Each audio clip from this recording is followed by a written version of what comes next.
Ну что, коллеги, мы начинаем свою рабочую программу второго дня. У нас сегодня фокус-семинар. Рабочая программа наша, у всех у вас в программках со временем обозначена. У нас сегодня передвижной семинар, вы видели это. Мы сейчас закончим работу до обеда здесь и потом поедем в район, и там продолжим свою работу. Хочу сказать, что в программе некоторые изменения есть. У нас, к сожалению, не приехала наша давняя 20-летняя партнер по биару от ТАГа из Норвегии. Ее из-за коронавируса не выпустили из страны, ей не дали визу. Поэтому у нас сегодня состав участников президиума несколько поменяется. И, к сожалению, у нас не смогла приехать по болезни Анастасия Юрьевна Детловская, но ее прекрасно заменит сегодня, вот они очень оперативно сработали, приехала сегодня Ананова Тамара Сергеевна. Она тоже член проектного офиса, была в нашей республике, в курсе наших процессов по созданию модельной библиотеки. Я думаю, что очень сработает как модератор, очень активно. У нас сегодня рабочий президиум. Это Тамара Сергеевна, которую я представила, и эксперт Ирина Борисовна Михнова.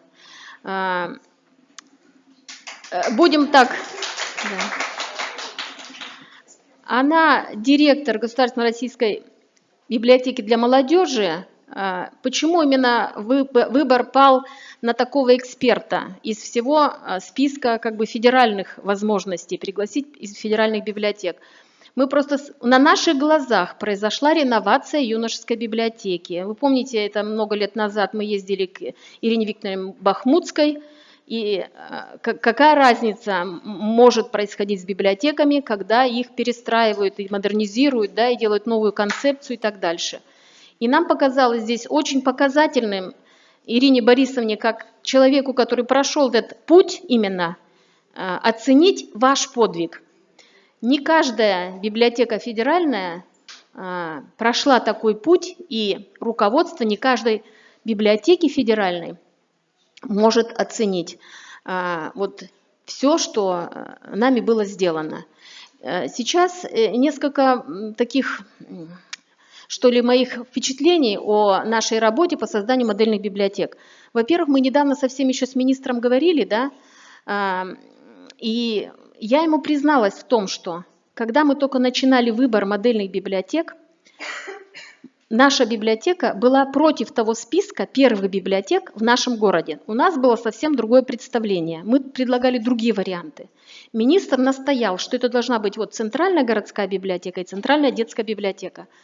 Со временем, вот я сейчас ему призналась, что на самом деле он был прав, потому что первые модельные образцы должны быть вот, знаете, под рукой. Вот они должны быть в центре города, рядом, когда власти, гости, все органы законодательной и исполнительной власти где-то рядом, когда очень короткий путь продемонстрировать, да, все это. И я вот сейчас, мы сейчас с вами видим, такой поток гостевой у нас в центральной городской библиотеке, он не прекращается. Вообще статус модельной городская библиотека отрабатывает уже сегодня на 200%. И поэтому, когда ваш выбор, те субъекты, районы, где будут выбирать, и вы будете выбирать свои первые библиотеки, все-таки учтите это обстоятельство. Потому что мы, например, именно потребительскую сторону только учитывали. Нам казалось, что первая библиотека модельная должна быть в рабочем поселке. А вот она сейчас сработала. И потом уже, после впечатлений, которые она произвела на все органы, которые побывали у нас гости, да, они все оценили, что можно показать всем. Привозили муниципальные власти, другие субъекты и так дальше. То есть получилось как катализатор. У нас пошел процесс модернизации уже по республике, потому что было впечатление, все увидели. И не надо было далеко ехать для этого. Это просто буквально нужно было выйти из стен своего кабинета и попасть уже в новую библиотеку.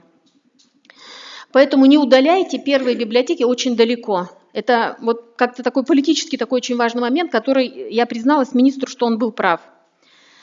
Потом следующий момент. Когда Вадим Валерьевич Дуда приезжал, и вообще-то центральная городская библиотека, в которой мы в первой были, это первая модельная библиотека, сделана с помощью Российской библиотеки иностранной литературы. Он был тогда генеральным директором там, и за счет федеральных средств там был разработан дизайн-проект. Это с его подачи вот эта именно центральная библиотека была модернизирована. И он очень гордится, что первая библиотека вот, понравилась населению, та, которую сделала его группа проектная. И он тогда сказал, вы знаете, я тогда не очень поверила, первые модельные библиотеки – это только начало, это та точка и капля, которая разбудит весь процесс. То есть они начнут работать как катализаторы. Я пришла домой, прочитала в Википедии, что такое катализатор.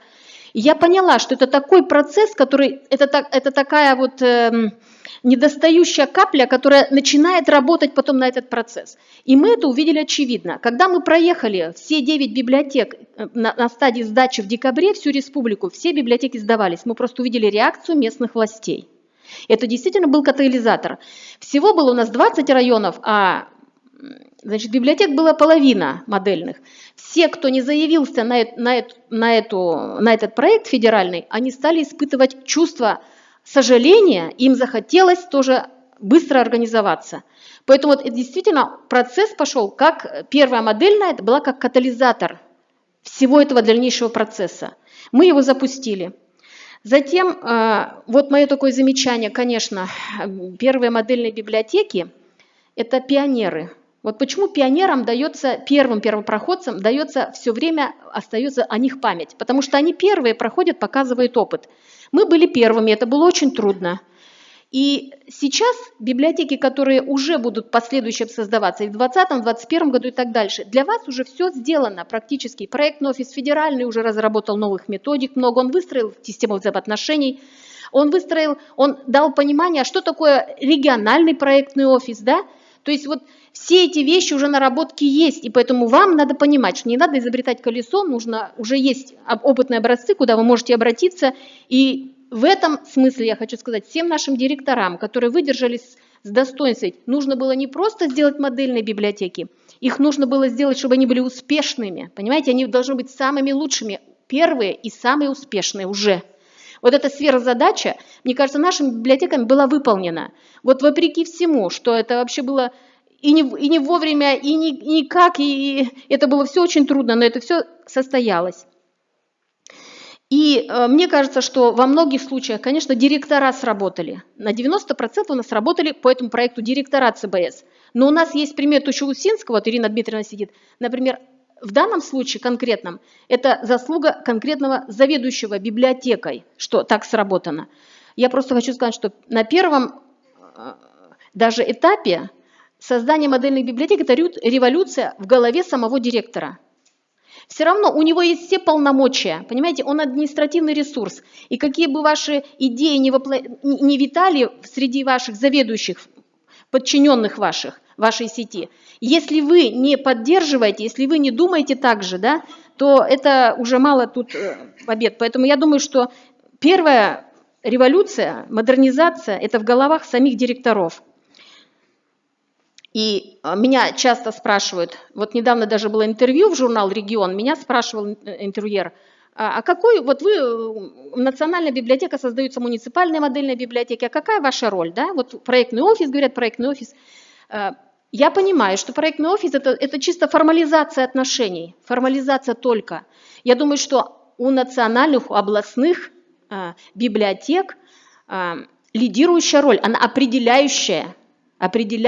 Вот если вы тоже, если у директоров революция в голове есть, но впереди смотрящей национальной или областной библиотеки нет лидерства, это тоже очень сложный процесс, я имею в виду, с положительным исходом решения ваших проблем. Поэтому роль здесь какая? Не просто проектный офис, а лидерская роль.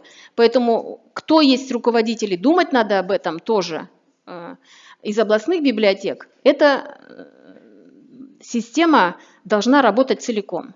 Ну вот это мои такие замечания, которые я могла бы сказать вам. А так мы начинаем работу. У нас сегодня работает президиум.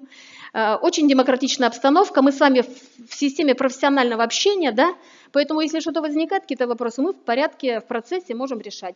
Ирина Борисовна нас будет рулить сегодня, разворачивать всю нашу деятельность. Я думаю, что и комментировать, и давать какие-то оценки или вдохновлять. То есть у нас сегодня эксперт работает. Поэтому давайте мы все будем дружно работать и использовать для дела. Спасибо, Ирина. Я хочу сказать спасибо Ольге Рудольфовне за то, что она упомянула Ирину Викторовну Бахмутскую, потому что я с ней работала в 80-е еще годы.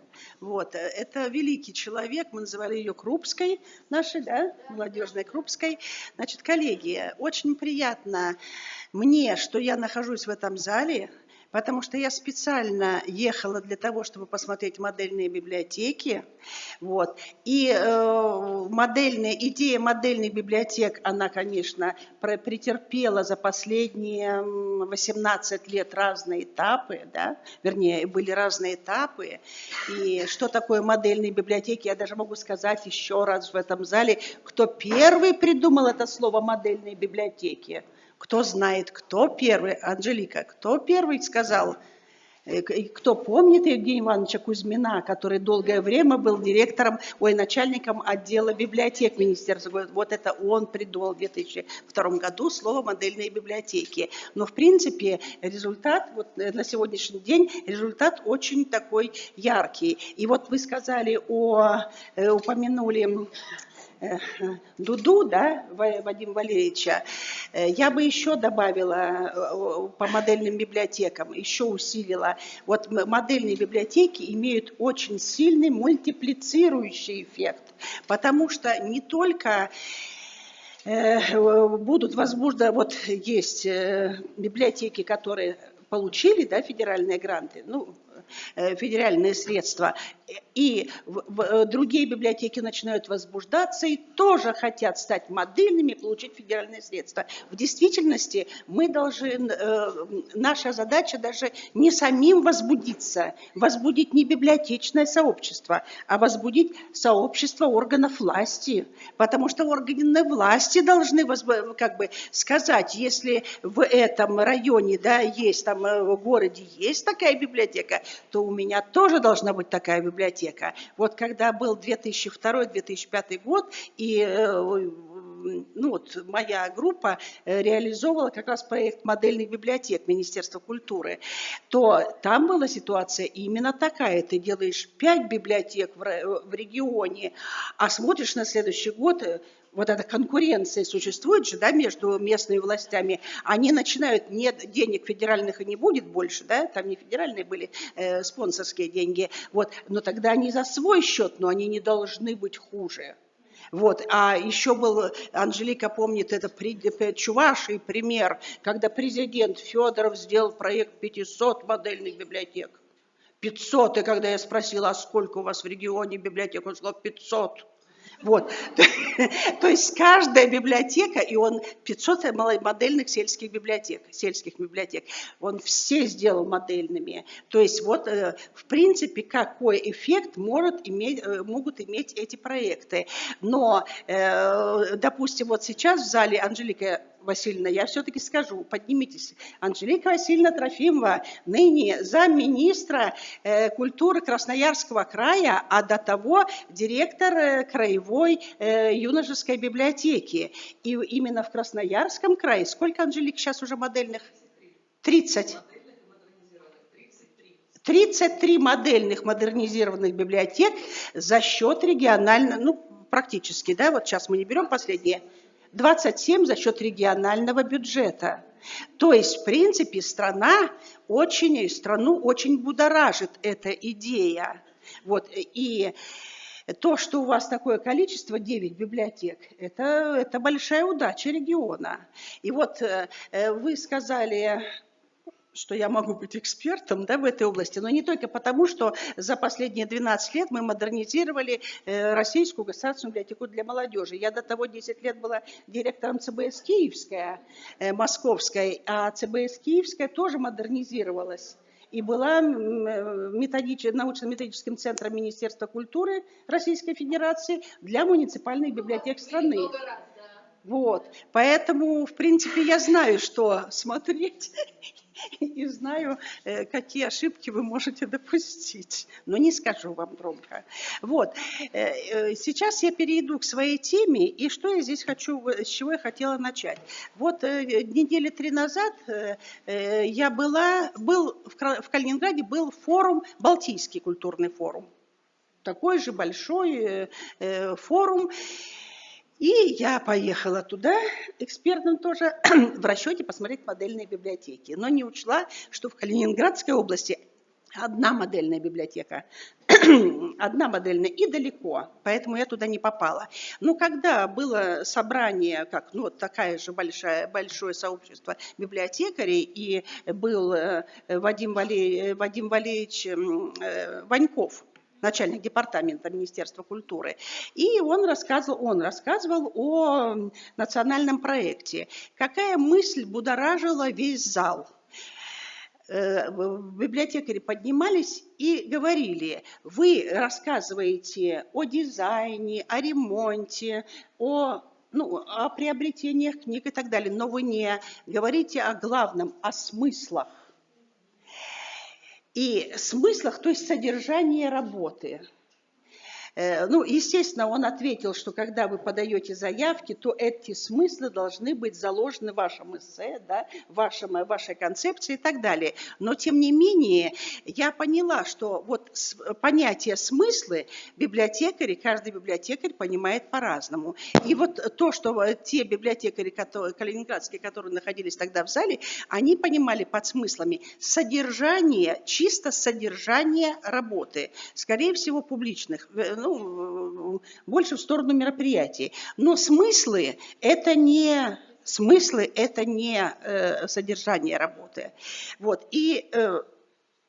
Но понятие смыслы мы употребляем уже лет 10 в своей работе у себя. И все время говорим, что надо формулировать для себя вот эти самые смыслы. Вот сейчас я об этом. Смыслы, которые могут преобразовываться в принципы, в концепции, да, в подходы и так далее. Но если у тебя нет своей философии в голове, директорской прежде всего, тогда ты не сможешь это все перевести в действие, во все то, что нас окружает. Вот. Перехожу к теме своей. Так, куда? Вот здесь я. Я назвала ее «Библиотека как необходимый компонент общества знания, вызовы цифровой среды». Здесь и цифровое общество, да, и общество знания, и то информационное общество, о котором мы говорим уже последние четверть века. Почему почему я сейчас готова говорить прежде всего о молодежи? Потому что молодежь – это такая хитрая штучка, хитрый возрастной период. Они живут сегодня, но они будут жить и дальше. То есть сегодняшняя молодежь определяет завтрашний день библиотеки, в том числе, общество, понятно, библиотек, молодые пользователи определяют будущее наших библиотек. И когда это не молодые пользователи, а пользователи одного, очень взрослые, такие же, как директор библиотеки, ровесники, так скажем, то мы, люди, все-таки вчерашнего и сегодняшнего дня. А завтрашний день будут определять именно эти молодые. Поэтому, если их не будет в нашей библиотеке, тогда завтрашнего дня у нас не будет. Нам кажется, что он будет, на самом деле не будет. Это первое. И второе, вот чем отличается молодежь от старшего поколения. Вот молодежь, это мы уже по себе заметили, она как воронка втягивает в поле своих интересов все другие возраста. Дети подпрыгивают, да, до молодежного возраста, а старшее поколение пытается чуть омолодиться, тоже оно включается в эту молодежную среду. И поэтому, когда ты смотришь на серьезную, допустим, по своей библиотеке смотрю, молодежной библиотеке, то я вижу, что подтягиваются и дети 10-12 лет, они просто подпрыгивают, но к нам приходят и одновременно в психологических тренингах могут участвовать и 80-летние в интерактивных наравне с молодежью. Потому что молодежь втягивает, я говорю, в поле своих интересов все остальные возраста. Поэтому для нас центральная, я считаю, базовая целевая аудитория, я не беру детские библиотеки, взрослые библиотеки, обычные публичные общедоступные библиотеки, базовой категорией должна быть молодежная. Повторюсь, потому что она системообразующая. Вот этот возраст системообразующий. А то, что касается вот последнюю фразу, да, вы видите, число молодых людей, которые не учатся, не работают, не осваивают профессиональные навыки, снизилось до рекордного числа. Что это означает? Потребность в интеллектуализации работы библиотеки. Многие из вас, наверное, знают Благовещенскую молодежную библиотеку. В Фейсбуке она королит, да. Но у нас был вебинар с молодежной библиотекой. Там замечательные мероприятия, там тусовка, то есть вся молодежь Благовещенска в этой библиотеке. У нее действительно потрясающие проекты. Но какая была последняя фраза директора? Она сказала с экрана: а теперь у нас стоит задача интеллектуализации нашей деятельности. Вот об этом я и хотела поговорить. Значит, если бы я сейчас вас спросила, вот есть такое понятие идентифицирующие признаки, да? То есть признак или функционал, по которому одну организацию можно категорически отличить от любых схожих организаций. Вот если мы берем библиотеку, здесь клубы, музеи, театры, что там у нас еще есть, галереи и так далее. Вот что принципиально будет отличать библиотеку от всех наших смежников, при том, что у нас есть, мы немножко музей, да, мы немножко театр, мы немножко галереи, мы все понемножку, мы немножко книжный магазин, мы все понемножку. Но что нас будет отличать, должно что-то отличать? Вот мы для себя поняли, уже достаточное количество лет, что вот это понятие знания – это фактор, идентифицирующий библиотеку как оригинальный, уникальный социальный институт. Именно знание.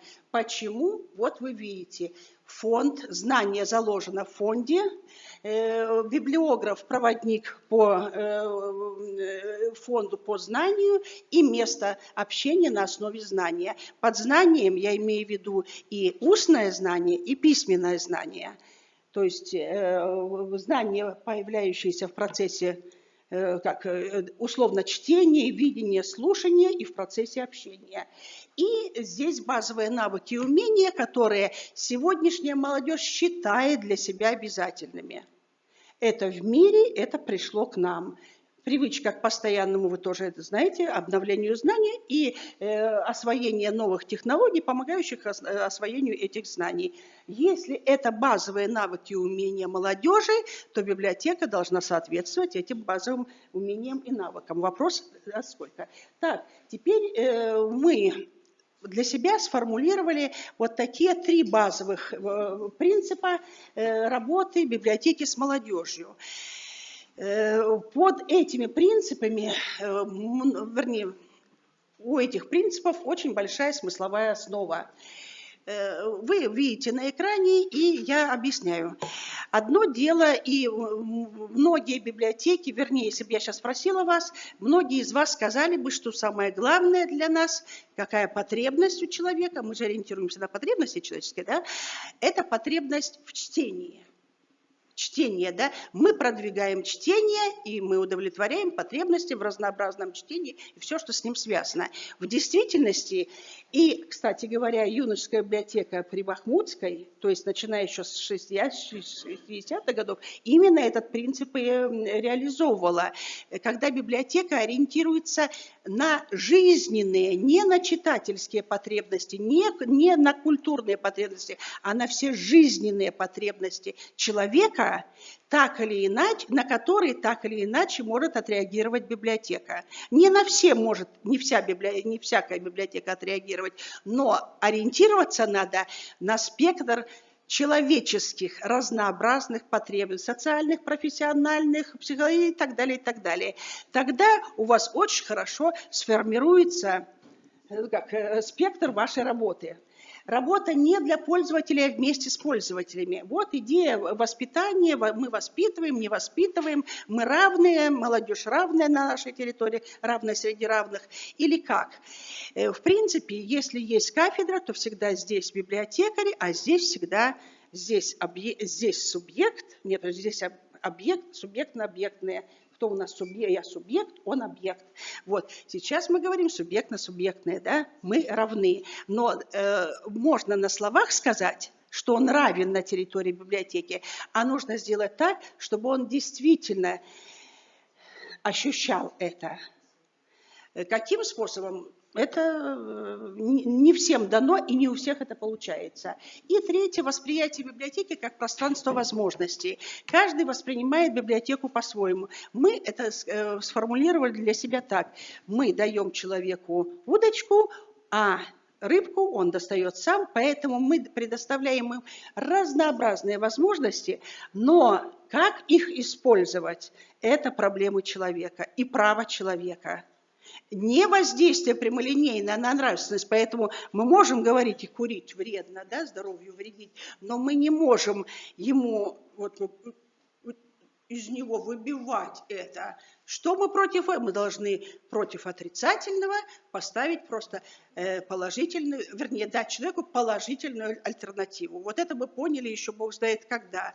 Не надо говорить прямолинейно, курить вредно, да, наркотики вредно, а нужно дать ему что-то, что отвлечет, ему спортивный зал дам. И вот он отвлечется на здоровый образ жизни. Вот это общая идея. И четвертое, библиотекарь-куратор. Здесь сейчас уже слово «куратор» многие употребляют, но в принципе меня больше даже интересует не куратор социокультурных и прочих проектов, а вот социальный куратор, это в первую очередь имеет отношение, конечно, к молодым инвалидам. Потому что однажды наш лидер молодежного движения инвалидов, она так и сказала, если в библиотеках вы предоставите все возможности и выбор, тогда молодой инвалид сам будет принимать решение, что делать на территории библиотеки. А ваше дело быть просто социальным куратором. Ну и цифровой куратор, все это вы уже эту тему знаете. И вот еще одна вещь, связанная с тем, что мы хотим, вернее, чем мы можем быть полезны человеку. Каждый же считает, кто-то говорит, что я ему нравственную основу заложу, да, вот, моя миссия и так далее. Вот мы считаем, что вот выделили такие 4 позиции, вот так вот, образование, познание, что я есть в этом мире, самоидентификация, чем я отличаюсь от других в этом мире, самореализация, да, и самое главное здесь слово «само», когда человек самостоятельно может находиться и действовать на территории библиотеки. И это не слова, потому что вот это «само» нужно так организовать пространство, чтобы так поставить фонд и разделители, и рубрикаторы, чтобы он сам старался, все находил, то есть он двигался по библиотеке так, как он считает нужным. А мы только помогали в тех случаях, когда это необходимо. Вот у нас это пока до конца не реализуется. Теперь такая вещь. Soft skills, знаете, hard skills, а сейчас еще world skills, да? Эти слова вы знаете. Hard soft знаете, да? То, что важно для молодежи, профессиональное образование, это одно hard, да?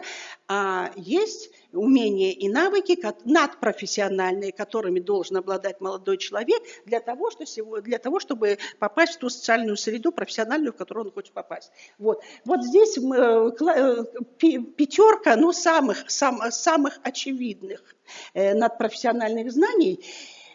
Все, что они означают, вы знаете, да, критическое мышление, умение критически относиться к любому сказанному с этой трибуны, и когнитивная гибкость, умение переключаться с одного дела, с одной темы на другую, одновременно разрабатывать несколько тем, креативность, понятно, эмоциональный интеллект, распознать, управлять собственными эмоциями и понимать, что есть чужие эмоции, ну и коммуникативные навыки. Там, может быть, до 20-ки дойти эти надпрофессиональные знания, но я хочу показать, как в библиотеке, вот смотрите, если молодежь мыслит этими категориями в этих понятиях, то вот последняя, у нас есть такая газета «Территория Л». И вот последняя статья в разделе «Актуальная» у меня была «Поможем молодежи, что там, прокачать soft skills». И что в Фейсбуке в библиотечном? Какая реакция у библиотекаря традиционно? С первых строк начинается совершенно ненужное понятие. Они забивают мою голову. Как было хорошо, как хорошо жить просто. Вот. Но если в этих понятиях говорят ученые, преподаватели, молодежь и так далее, то, а дальше вот в статье я задала сама себе вопрос. Если бы какой-то сторонний человек задал бы, нет, я бы задала постороннему человеку вопрос. Скажите, а библиотека как это? Она может... Вы соотносите библиотеку с этими понятиями soft skills. Может библиотека помогать молодежи их прокачивать? Практически библиотекарь бы не понял, большинство не поняли бы, о чем идет речь, но и внешники сказали бы, что они ранее не соотносили это серьезное такое цивильное понятие с образом библиотеки. И тогда я попробовала перевести мероприятия библиотечные на язык этих soft skills. И что у меня получилось? Я беру по-своему, но по своему опыту у вас свой опыт, вы сориентируетесь. Вот тебе, пожалуйста, что можно делать в библиотеке? Готовимся к учебе, да? Репетиторы, фрилансеры и так далее. Вот тебе образование, самообразование. Научно-популярные лектории, что это такое?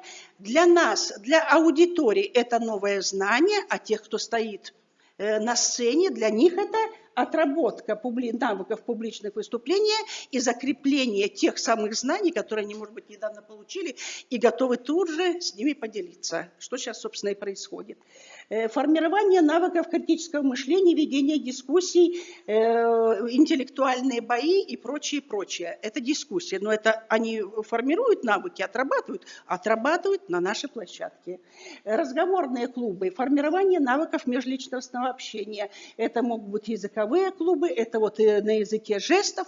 У вас тоже есть какие-то языковые, разговорные клубы. Отработка навыков на площадке библиотеки. Занятия по социальной профессиональной адаптации в обществе. Вот то, с чего я начинала. Забираем, ориентируемся на разные потребности человека. Вот это реаниматор, да, первая помощь, медицинская помощь на дорогах. Вот он реанимирует этот надувную женщину резиновую. Вот. Но в принципе, все эти навыки на территории, все эти навыки, да, социальной жизни могут отрабатываться и отрабатываются на территории библиотеки. Психологические групповые тренинги, консультации индивидуальные и прочее. Что они развивают? Эмоциональный интеллект. Да? Правильно? Умение взаимодействовать, а главное управлять своими эмоциями. Творческие занятия разного плана. Вот я задала вопрос, почему у вас нет электронного пианино, если были деньги, потому что очередь за ним стояла бы очень большая на него. Это дизайнеры, актеры там и прочее, прочее. Это фантазия, образное мышление. Это тоже soft skills. Творческая самореализация у нас такая, у вас сякая, но в любом случае это коммуникативные навыки и самореализация. И досуг. У вас свой, здесь вот те настольные игры и так далее, диджеинг, этот самый верхний брейк, это верхний, я знаю, это не нижний брейк, и так далее. Но это новые тоже формы досуга молодежи, на которые они реагируют. И я к чему сейчас это сказала? Что если пытаться нашу библиотеку, свою библиотеку рассматривать под современным углом зрения, так как, и объяснить ее в понятиях и на языке молодежи, во-первых, мы поймем для себя, соответствуем ли мы, да, их уровню восприятия жизни, во-первых. Вот. А во-вторых, наша задача пытаться встраиваться в эту новую систему, даже в систему этих понятий, в систему этих скиллсов. Вот, чтобы библиотека была равной среди равных. И теперь, значит, чем может быть полезна библиотека? Вот 5 есть модельные стандарты и так далее, и так далее. Вот это то, что мы еще для себя 10 лет назад сформулировали, ну и продолжаем стоять на этой позиции. Дом знаний, о чем мы говорили, социально-психологическая адаптация, интеллектуальный досуг и общение. Интеллектуальный, это, кстати, у нас появилось впервые 10 лет назад, а сейчас все уже интеллектуальный досуг. Среда для реализации способностей и, наконец, место, и мы считаем это самое главное, место, куда человеку хочется прийти и по делу, и без дела, по поводу и без повода. И мы всегда говорили, что вот если однажды, мы же все умные, к нам приходят умные, мы хотим умных на своей территории видеть, но если человек, вот мы говорим так, вот у вас, да, холод, пурга, и вот они стоят и не знают, куда им податься. Ну, три молодых человека стоят, и у них выбор, они могут пойти в кафе, они могут пойти там, в кино, они могут пойти в библиотеку, и они выбирают библиотеку. И вот когда мы среди этих альтернатив они выберут библиотеку, тогда мы скажем, что наша задача выполнена. Значит, стремиться-то мы должны именно к этому последнему пункту, честное слово. И пару слов об организации пространства. Дело в том, что модельные библиотеки, я понимаю, они не так велики по размерам. И они сейчас больше идут, может быть, еще дизайнеры им помогают в этом, идут в логике универсальности. В любом случае это будет большой зал, где можно, с неким набором функционала, достаточно простого функционала, не специализированного. Я сейчас не говорю про отраслевые залы, вот эта специализация, да, залы же могут быть там художественные, там искусство, там, знаете. Вот. Я беру только специализированные залы, какие связанные, вернее так, специализации, основанные на базовых потребностях молодежи. Базовых. Какие базовые потребности? Ну вот, честно говоря, вот музыка это будет базовее или базовее потребность, чем чтение, на сегодняшний день. Значит, если есть потребность в музыке, она есть. Вот такая специализация, допустим, музыкальный подвал. Есть дикая потребность в рисовании. Дикая. Когда мы сделали кабинет художника на 8, мы не знали, что будет мастер-класс по 40. Они сейчас рисуют все. Сверху донизу рисуют все. Это страшная умопомрачительная потребность. Она иногда превышает даже музыкальные потребности. Просто для этого ты должен организовать площадку, должна быть у тебя хорошая все-таки современная литература, и должен быть мастер. Вот, и тогда вы это увидите. Технологии, да, вот... Юношеская библиотека «Гвоздильня», идея мейкерспейса. У нас другая идея тоже мейкерспейса, больше к хакспейсу. То есть там больше у нас технологий, те же 3D принтеры, 3D ручки, но при этом стоят большие машины с графическими программами для моделирования дизайнерского. Зал редкой книги. Вот если однажды, у нас не было никогда раньше зала редкой книги, но если по любой публичной библиотеке по фондам пройтись, вы обязательно вытащите хотя бы 50-100 книг редких, и с ними можно очень хорошо работать. И специализации еще какие, как версии, маленькие уже, да, детская комната во взрослой библиотеке, кафе, отдельное, да, кафе, где сидят все со своими ноутами, потому что все сегодня хотят пить кофе и работать и пить кофе. Вот, книжные лавки, кабинеты психолога, фитнес-залы, спортзалы, маленькие островки спортивные, там малая полиграфия и так далее. Но это все маленькие специализации, которые превращают библиотеку. Вот я убеждена, почему к нам приезжают автобусы, я не без амбиций. Именно потому, что ты идешь, я сама так хожу по библиотеке, ты идешь, а здесь рисуют, а здесь винил и так далее. И когда у тебя большой набор разного, это человека привлекает. Они только универсализм. И еще технологии. Это просто уже как... У кого-то может быть студия звукозаписи. Сейчас в некоторых модельных, вот в частности Благовещенске, делают либо зону, либо студию звукозаписи. Это тоже имеет очень большой спрос. Это не только музыка, это еще и звук, это тексты. Видеостудия. У вас может быть отдельная видеостудия, но у вас может быть хромакей, да, зеленая тряпочка висеть, и видеокамеры, и вы делаете те же вебинары.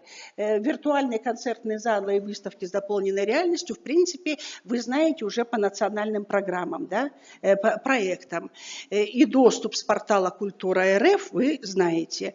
И вот для нас, для Москвы, мы сделали такой, да, виртуальный концертный зал. Но для Москвы, когда у тебя тут, понимаешь, на Таганке идет спектакль, а через 5 остановок ты смотришь это на экране, это не так бодрит. А если Таганка там, а Ухта здесь, и тут смотришь то, что в этот момент идет на сцене Таганки, тогда в этом есть резон больший. Ну и выставки с дополненной реальностью. Вот мне сейчас в городской библиотеке сказали, что сайтом «Артефакт» они уже работают. Это очень хорошая вещь, поскольку не буду, времени нет.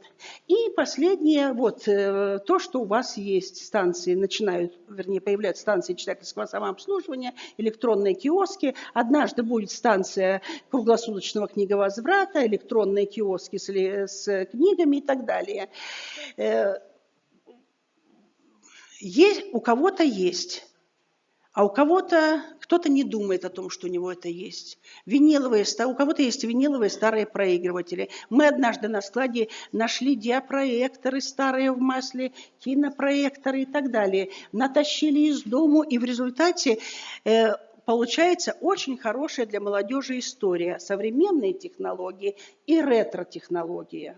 Но все в рабочем состоянии. А молодежь, она многие вещи винил она знает, а вот патефон многие вообще в глаза не видели, патефоны. И вот последний кадр. Электронные читательские библиотеки – это то, что, как говорят наши специалисты, молодежь предпочитает всю информацию снимать с мобильных устройств.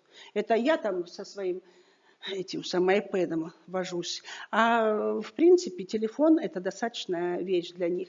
Поэтому что? Электронные читательские билеты могут быть, телеграм-боты – это вся информация о библиотеке в мессенджере, да, главном для молодежи.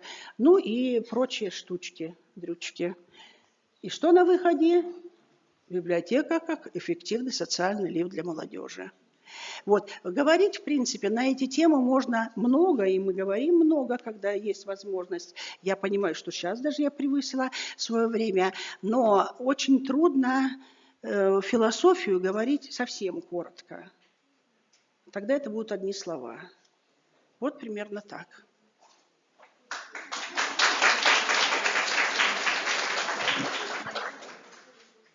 Есть какие-то вопросы? Ух ты, например.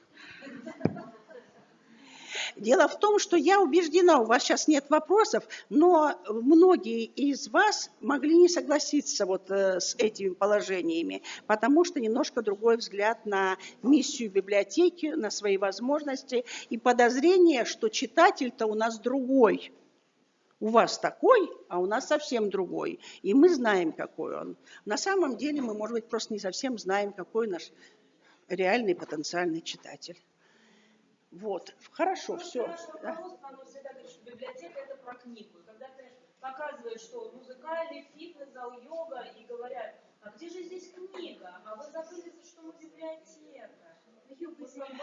Дело в том, что, девочки, именно поэтому мы говорим все время не о книге и даже не об информации, а о знании. А знание, оно даже вот мейкерспейсы, вот это гвоздильня, это же с точки зрения, допустим, западных вот европейцев, европейских библиотек, они скажут, это тоже новое умение, это знание через умение, практические умения.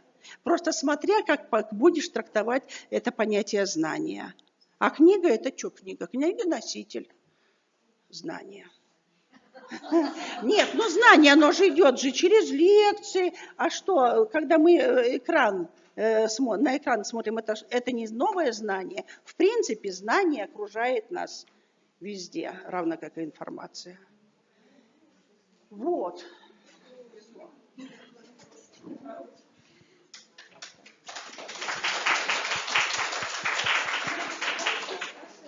Далее мы познакомимся немножко с иностранным опытом модернизации, послушаем уже о Финляндии, о библиотеке Оди, о которой уже, наверное, весь мир слышал и знает.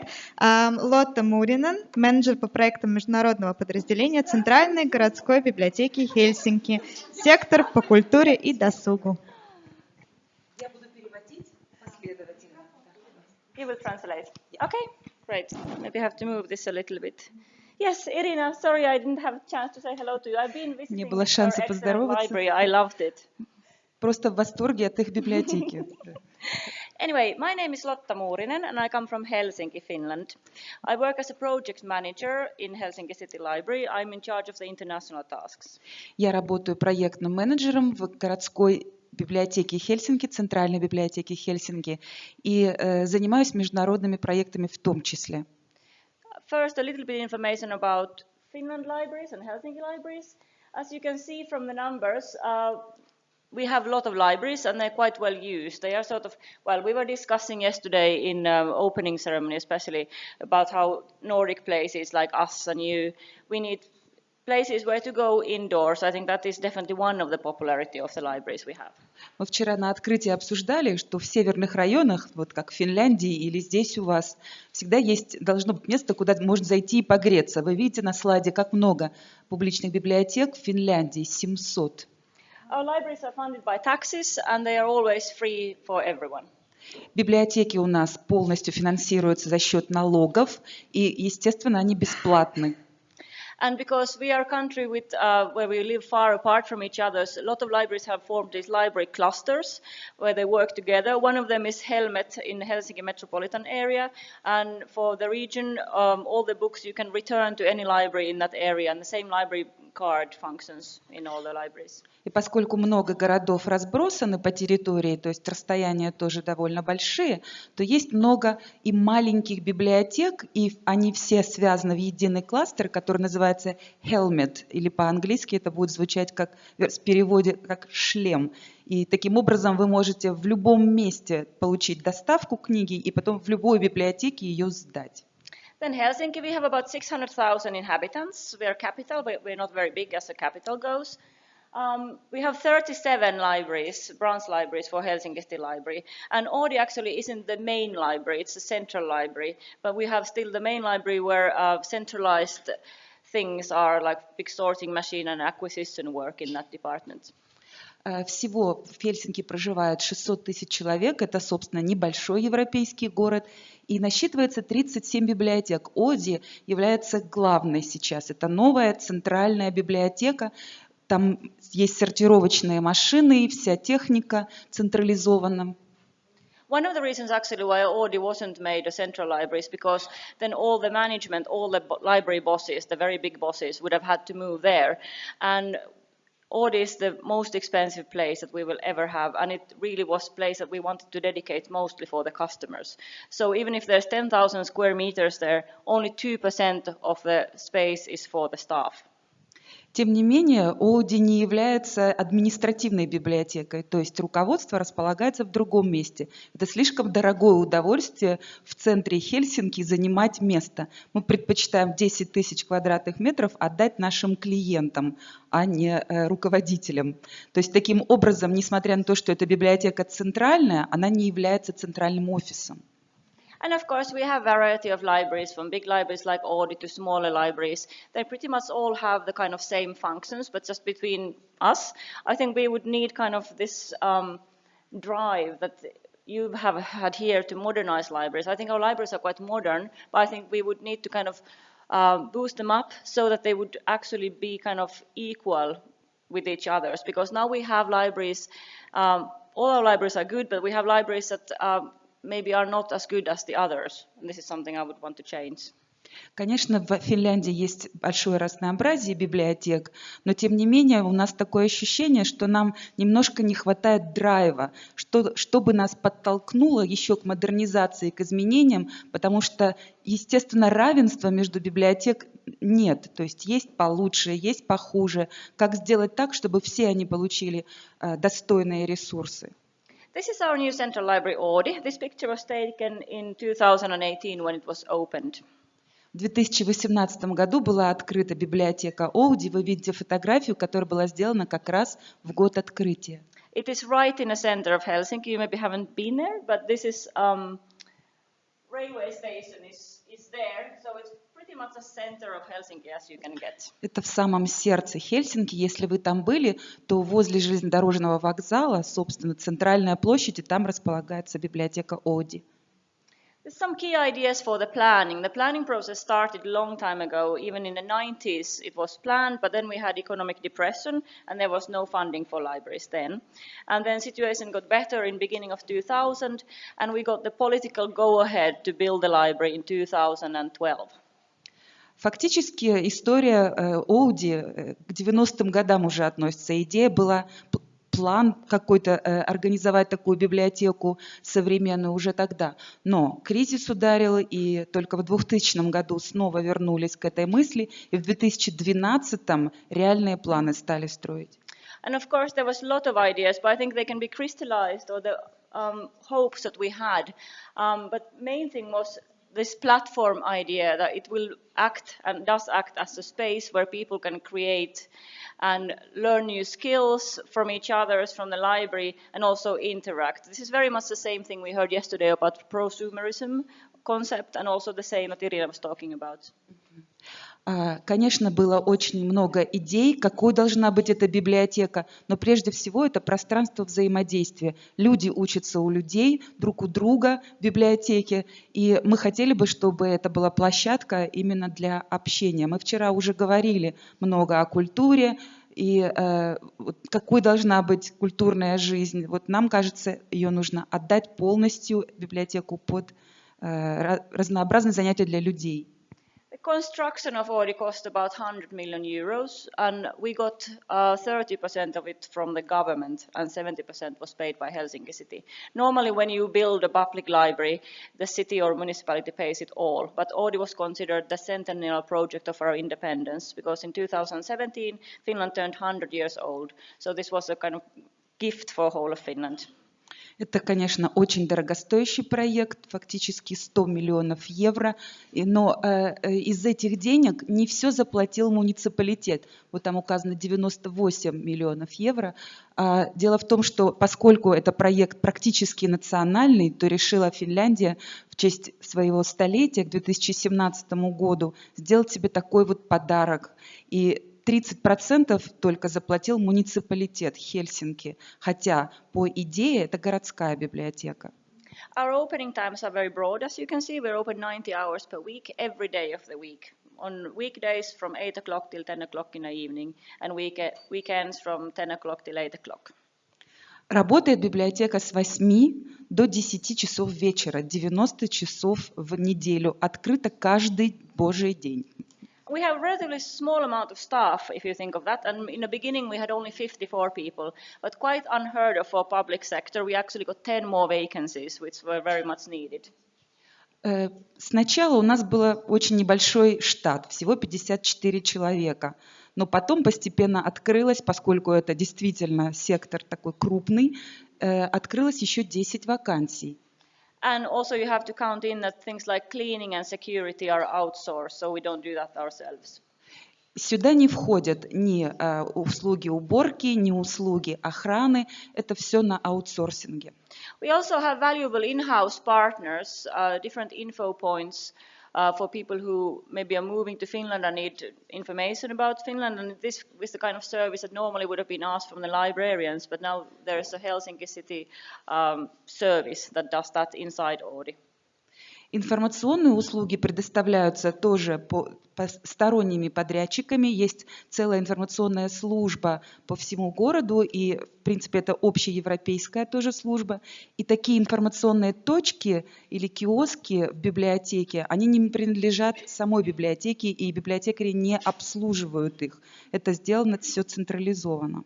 The staff works in self-governing teams, and they have quite a lot of power. Basically, the managers, there's 4 managers, they are in charge of the budget, and of course, in crisis, if there is something, they are the ones who kind of talk with the media and so on, and they of course have responsibilities, but the teams can decide quite a lot of things independently, and they actually have votes. This is part of the team of staff of Audi, and I think they are just going through some decision. That's why they all look so serious. Actually, it's quite a fun place to work.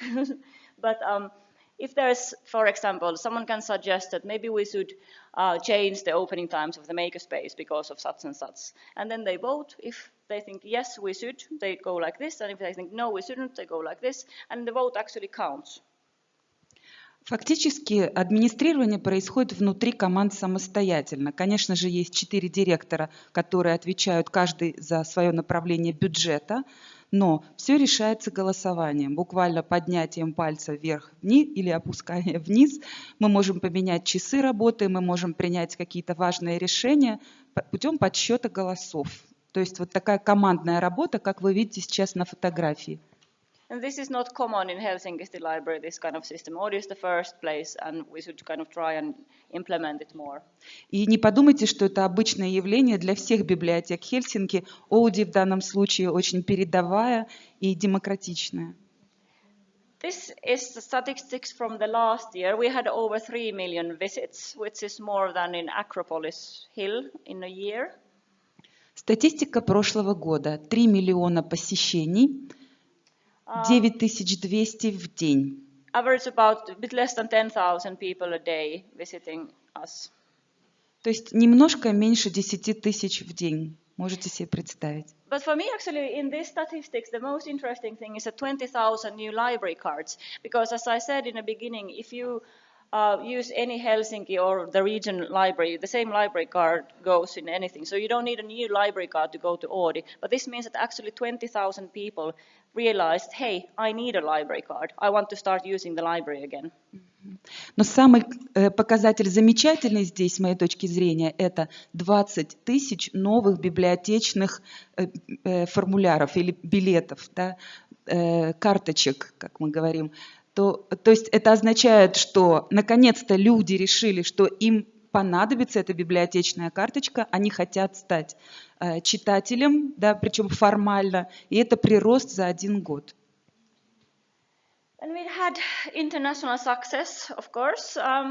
We won the IFLA Public Library of the Year award last year in Athens, and this is obviously the one that we are most proud of because it's given by colleagues and they really know what they are doing when they give this prize. Мы с гордостью можем объявить о том, что в прошлом году мы выиграли конкурс Международной ассоциации библиотек. Мы стали лучшей библиотекой в мире. И почему это особенно приятно, это решение наших коллег. То есть профессионалы приняли такое вот решение.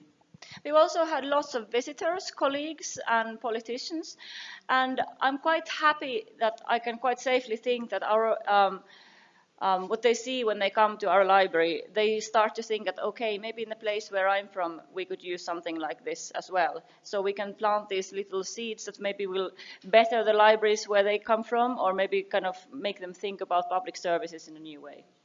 Конечно, у нас очень много проходит экскурсий, в том числе международных экскурсий. К нам приходят политики, правительственные деятели. И это очень хорошо, потому что, может быть, мы посеем вот это зерно, да, желание тоже сделать что-то подобное в других местах. Они поедут к себе домой и скажут, почему бы и нам не организовать такое прекрасное библиотечное пространство. And in Finland, really, the libraries have made the headlines after Audi in a way that never happened before. Libraries are not usually the kind of sexy, cool places to be in the media, but now Audi has really managed to change that in a way. It looks good. There's a lot of people who want to be photographed in Audi. The interest of kind of what happens in the libraries different than it was before Audi. И это, конечно, удивительное явление. Наконец-то библиотеки попали на полосы газет, в прессу, везде. Все хотят сфотографироваться на фоне интерьеров Audi. Все хотят обязательно получить вот это изображение интерьеров. И никогда раньше библиотека не считалась пространством секси, таким сексуальным, приятным или каким-то модным. Вот мы перешли этот порог. I'll give you a little tour of it now. А сейчас как раз виртуальная экскурсия нас ждет. This is the first floor. It's very lobby-like. Oh, this is very. Первый этаж очень похож на лобби. There's only small collection in there, and the books have to be returned in the automat.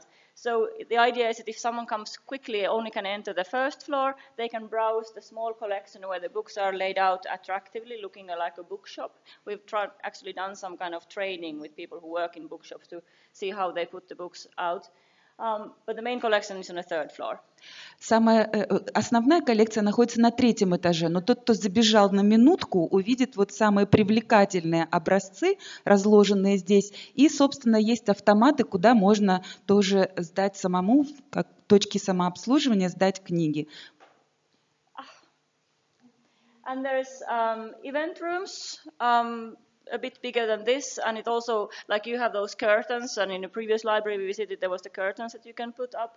The walls can be taken off from this hall, so it can, the idea is that everything is very kind of multifunctional. Вы видите для мероприятий пространство, и здесь все можно трансформировать. То есть можно убрать стены, можно занавеской закрыться. Точно так же мы видели в другой библиотеке, и у вас тоже есть вот эти вот приспособления, чтобы отделять, менять пространство. The second floor is the floor when I give tours in a library, where the people always say that this is not the library. Second floor doesn't have any collection. It only has the makerspace equipment, and it has lots of rooms that you can book and use for free. Rooms with sort of... I'm ruining all the surprise here. Rooms that have equipment like this, where you can have meetings or kind of have a small master class or something like that. Второй этаж совсем не похож на библиотеку. Книг здесь нет, но здесь проводятся всевозможные мастер-классы. Можно арендовать бесплатно помещение какое-то заполучить. И занимаются люди буквально всем. То есть это огромный-огромный такой цех разнообразных занятий. The third floor. This is what we call a book heaven. It has space for 100,000 items. I don't say that the collection is 100,000 items, because we just recently moved into this floating collection system where all the collection of Helsinki City Library, about 3 million items, floats between different libraries via artificial intelligence. It means that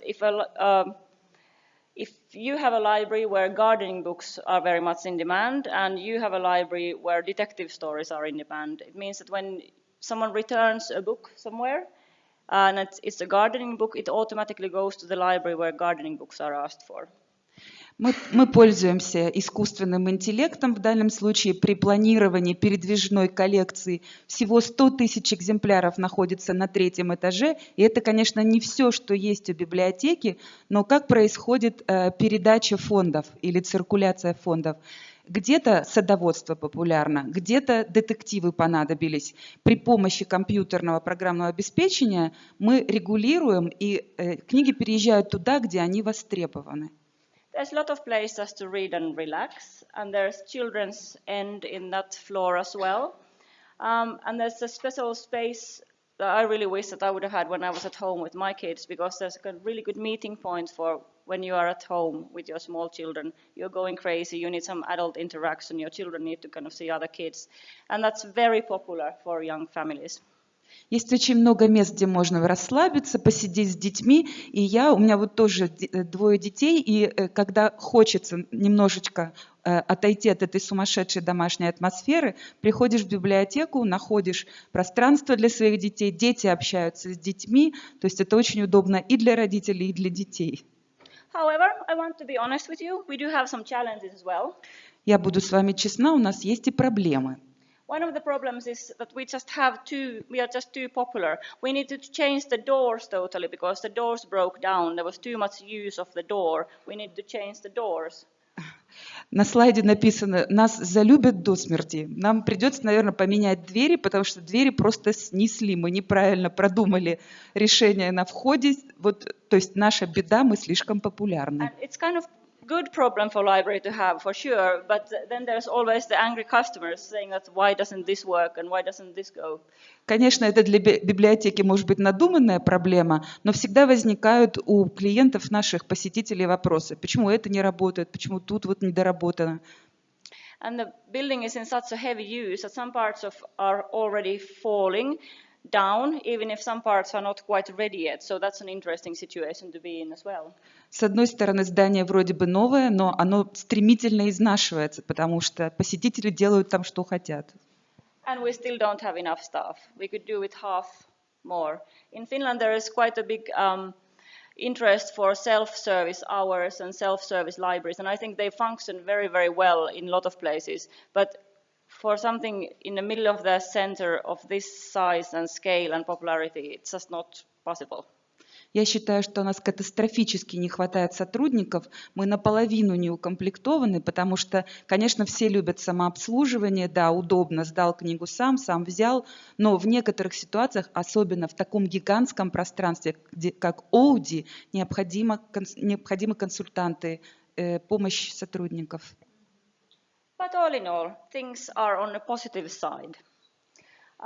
Но в целом все очень позитивно, положительно. It's been a crazy year and a half. We opened in December 2018, well, less than a year and a half.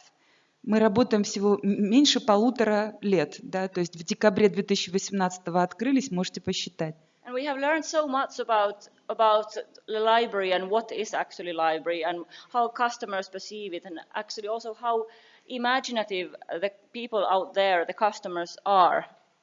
И до сих пор мы рассуждаем, думаем о том, какой же должна быть библиотека. И у наших читателей, посетителей еще больше воображения, еще больше фантазий и идей. And as I said, libraries have really made the headlines, but actually we had the statistics from the last year, and in Helsinki city libraries, all of them, the use increased in every library. And there is no other thing in statistic that can explain it apart from popularity of Audi reminded people, oh yeah, there's actually a library, branch library near me, maybe I could go there as well. Я уже сказала, что мы попали в газетные заголовки, но удивительный факт состоит в том, что в целом посещение всех библиотек возросло, и единственное объяснение тому – это популярность Оуди. То есть кто-нибудь в своем месте подумал, вот у меня же тоже тут есть библиотека, почему бы не зайти? И вот вы видите рост. Хельсинки составил 46%, и на 6% возросла циркуляция, абонемент. So even if we can be maybe called a culture house more than a library, it's not a traditional library. I don't know if it should be a traditional library. I don't personally think so necessarily, but we are also kind of promoting literature. People are loaning more books than ever. We are actually offering people space where they can have meaningful interaction. They have interesting programs, or they can just come and meet each other, or they can just be together in a crowd, even if they don't want to interact with anyone. Мы, может быть, не традиционная библиотека, но мне бы хотелось думать, что именно такой и должна быть традиционная библиотека.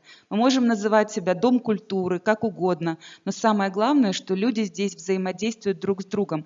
Вы можете остаться наедине в толпе, можете идти к этой толпе, приходить с друзьями и как угодно общаться.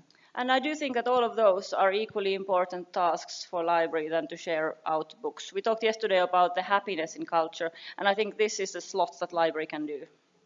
И мы говорили вчера о счастье, и библиотека не только выдает книги, но это пространство, которое делает людей тоже счастливыми, культурная составляющая нашей жизни.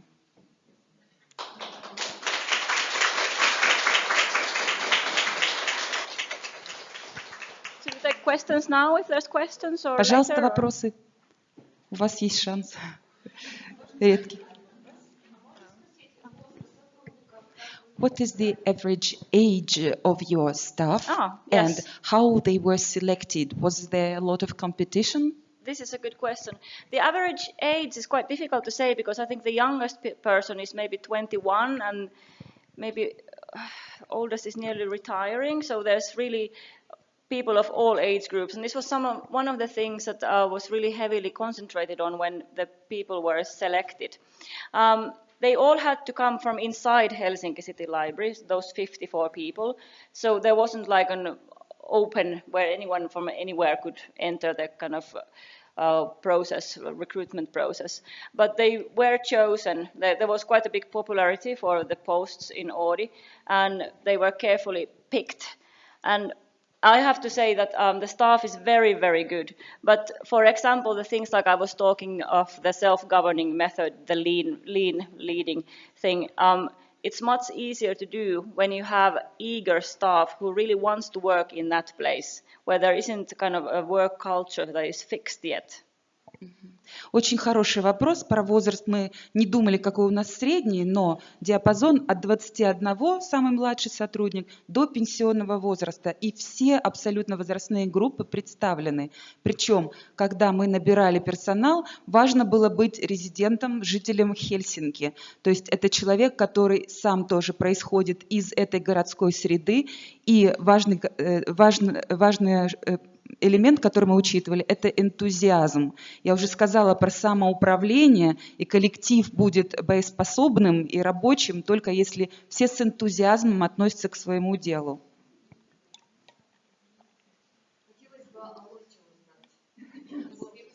Lotte, could you give us your background a little? Oh, I'm actually a librarian. I studied Fenno-Ugric ethnology. And that's why I'm so interested also being in this region. I did my master's thesis on that. And on top of that, I studied the library science to make kind of a librarian degree that you have to have in Finland. And I worked in museums and I worked in libraries. I worked in Helsinki City Library since 2008 in different positions. Мое образование – это финно-угорская этнография, этнология, и, кроме того, у меня есть степень и библиотечная. В Финляндии нельзя работать в библиотеке, не имея специального образования. Я работала в музеях, я работала в других библиотеках, то есть опыт разнообразный.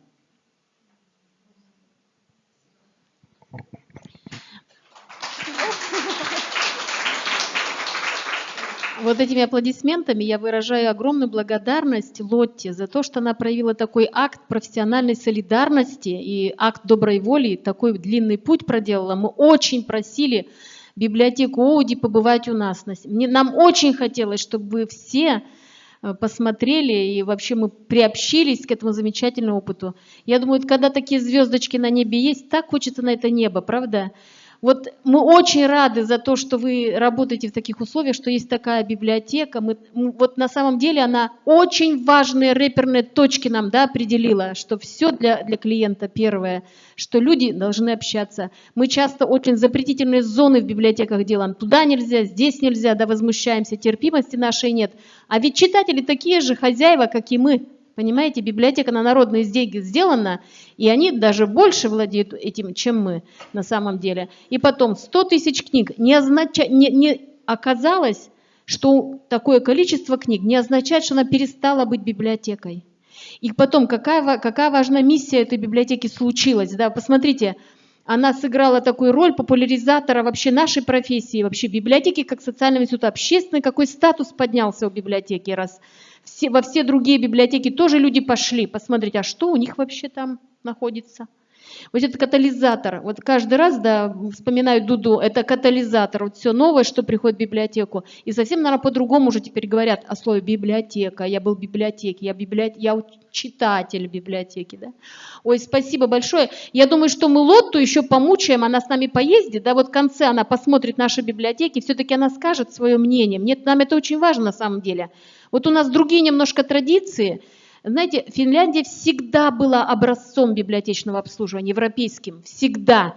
Вот когда я первый раз попала в Америку, потом была уже в Финляндии, в Германии, во всех других, я всегда говорила, самое лучшее отношение к библиотеке – это в Финляндии, вообще в скандинавских странах. Но у нас немножко другая ситуация. Я думаю, что она поправку сделает на это, да, и мы поймем все, что она может нам сказать про наши преобразования. Спасибо огромное, Лотта, огромное спасибо вам.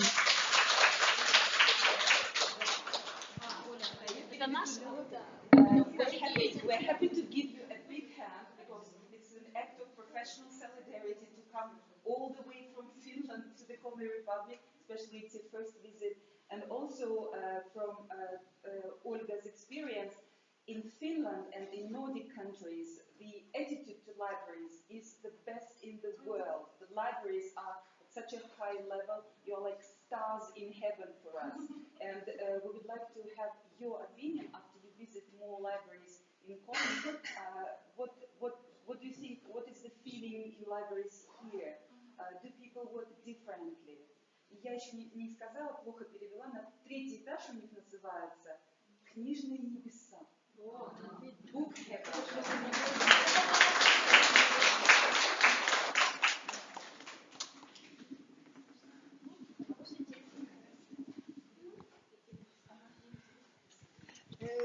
А сейчас, да. Тамара Сергеевна Ананова, тема ее, где ее тема? Лайфхаки успешного участия в национальном проекте «Культура». Да, еще раз добрый день, коллеги. Еще раз извинюсь за отсутствие Анастасии Юрьевны, она, к сожалению, не смогла приехать, поэтому сегодня выступаю я. Тема, да, как вы видите, лайфхаки успешного участия в национальном проекте «Культура», но мы сегодня не будем говорить о процессах подачи заявки, о том, как же готовить все эти документы. Если среди вас есть... А можно сразу, кто среди вас собирается подавать на 2021 год? Поднимите руки. Руки есть много. Подходите ко мне, если у вас есть вопросы. В перерывах, пожалуйста, с удовольствием отвечу. А сегодня немножко помасштабнее, наверное, посмотрим на модернизацию библиотек и вообще, зачем оно вам нужно. И это, собственно, есть первый лайфхак. Его также затронула Ирина Борисовна, когда говорила о том, что вам нужно понимать смыслы. Да? Я тут в данном случае мы написали о глобальной цели вашей. То есть вы должны понимать, к чему вы хотите в конце концов прийти. И обычно какие-то материальные вещи, как получение федерального финансирования или поиск спонсоров, там, получение денег от них, закупка там, оборудования, все такое материальное, оно не может быть вашей целью. Это только инструменты, которые вам помогают прийти к вашей цели. Цели могут быть совершенно разные, да, зависит от вашей конкретной библиотеки, от вашей библиотечной системы. Если мы говорим, к примеру, о национальном проекте, да, у нас тоже разные глобальные цели. Это и повышение имиджа библиотек страны, да, как на уровне самой страны, так, возможно, и на международном уровне. Это развитие интеллекта, да, наших граждан. Это повышение интереса местных властей, да, тоже одна из наших основных целей, что когда-то национальный проект подойдет к концу, но интерес местных властей должен возрасти, и они сами должны модернизировать свои библиотеки и поддерживать их. Поэтому самое главное — определить, чего же вы хотите добиться. Для этого вам нужно глубоко изучить контекст библиотеки до модернизации. То есть вы рассматриваете всю вашу среду. Вот здесь, собственно, представлена, скажем так, ваша библиотека, да, ваша внутренняя среда. В первую очередь это фонды, но фонды — это фундамент библиотеки, скажем так. А дальше у нас идет управление, персонал. Вот вчера, если не ошибаюсь, Людмила Николаевна Игушева приводила в пример Корткирос, да, и директора ЦПС, которая просто, как она сказала, что общалась на разных языках, да, со своим персоналом, а потом немножко поизучала его, изменила структуру работы, да, там отправила сотрудников на различные конференции, там, посетить федеральные библиотеки и так далее, да, и таким образом изменила работу со своим персоналом и повысила их интерес и их мотивацию к работе. То есть это все вам также нужно изучить, также нужно изучить вашу материально-техническую базу, изучить ваши финансы и так далее и тому подобное. И на основе этого вы будете выстраивать свою концепцию развития библиотеки. Да. Но помимо внутренней среды у нас есть еще внешняя среда, и опять-таки вчера вот на круглом столе мы убедились, что внешняя среда немножко хромает с взаимодействия с внешней средой, да. Не всегда удается удачно выстроить работу с местными органами власти, с какими-то соседними учреждениями, которые как раз-таки вам приходят на помощь во всем этом процессе модернизации, да, то есть вы их должны вовлекать, но задача это как-то научиться находить общий язык с ними, научиться с ними выстраивать работу, чтобы опять-таки не один директор библиотеки на себе несла там разработку всех документов, все вопросы по модернизации, участию там в проектах и так далее, а чтобы помимо директора библиотеки также там муниципалитеты помогали, министерства помогали, то есть вы бы взаимодействовали с другими структурами. Или тоже вчера у нас шла речь о закупке нового оборудования и там, как же работать с этим новым оборудованием, если библиотекарь не знает, как использовать 3D-принтер, как использовать там VR-очки. Здесь вам на помощь, да, приходят школы, приходит ваше же собственное сообщество, в котором, возможно, есть волонтеры, которые говорят, я знаю, как пользоваться 3D-принтером, я вот с удовольствием проведу какие-то лекции. Да? То есть вот такое взаимодействие, которое нужно выстроить. Как только вы находите всех своих участников данной среды, да, внешней, вы изучаете, какие цели и задачи есть у каждого из этих участников. Потому что у всех есть свои цели, но можно совместным путем прийти к какой-то общей цели. И таким образом, да, когда вы вот выстроите, вы узнаете все свои цели, задачи, выстроите вот эту работу, вы сможете перейти к экосистеме, да, к такой современной модели работы, когда все взаимодействуют на одном уровне друг с другом.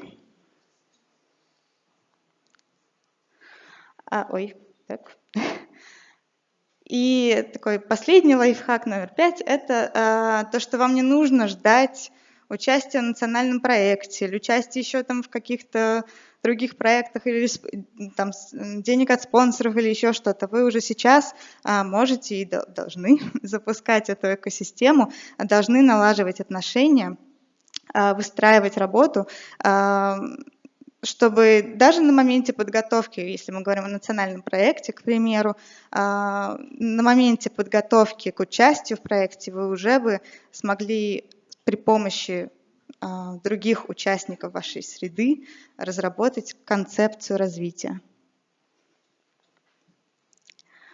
Итого мы видим, что чтобы перезагрузить, модернизировать вашу библиотеку, вам, по сути, нужно всего лишь две главные вещи. Ваша стратегия развития и достаточные ресурсы. Это человеческие ресурсы, это финансовые ресурсы. Но да, над этим нужно поработать. Конечно, казалось бы, всего две, но это все требует времени. Но у нас уже есть, Ирина Борисовна тоже рассказывала о том, что с 2002, начиная, да, с 2002 года модельные библиотеки у нас создаются, и как при помощи федеральных средств, так и да, регионы, которые, там, Чувашская республика, да, например, которая за свой счет создавала модельные библиотеки.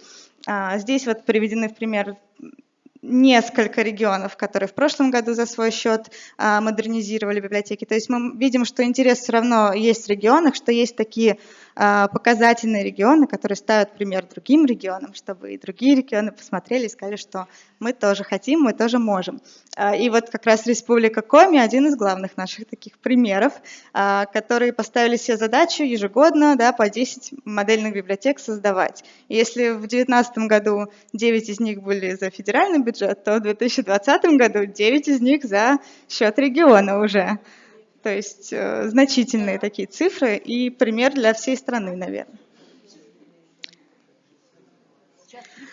Если немножко рассказать о прошлом годе, да, нашем первом годе, так, ажиотаж сразу, 9 библиотек, да, за свой счет. В 2019 году у нас в рамках нацпроекта «Культура» было модернизировано 134 библиотеки в 44 регионах.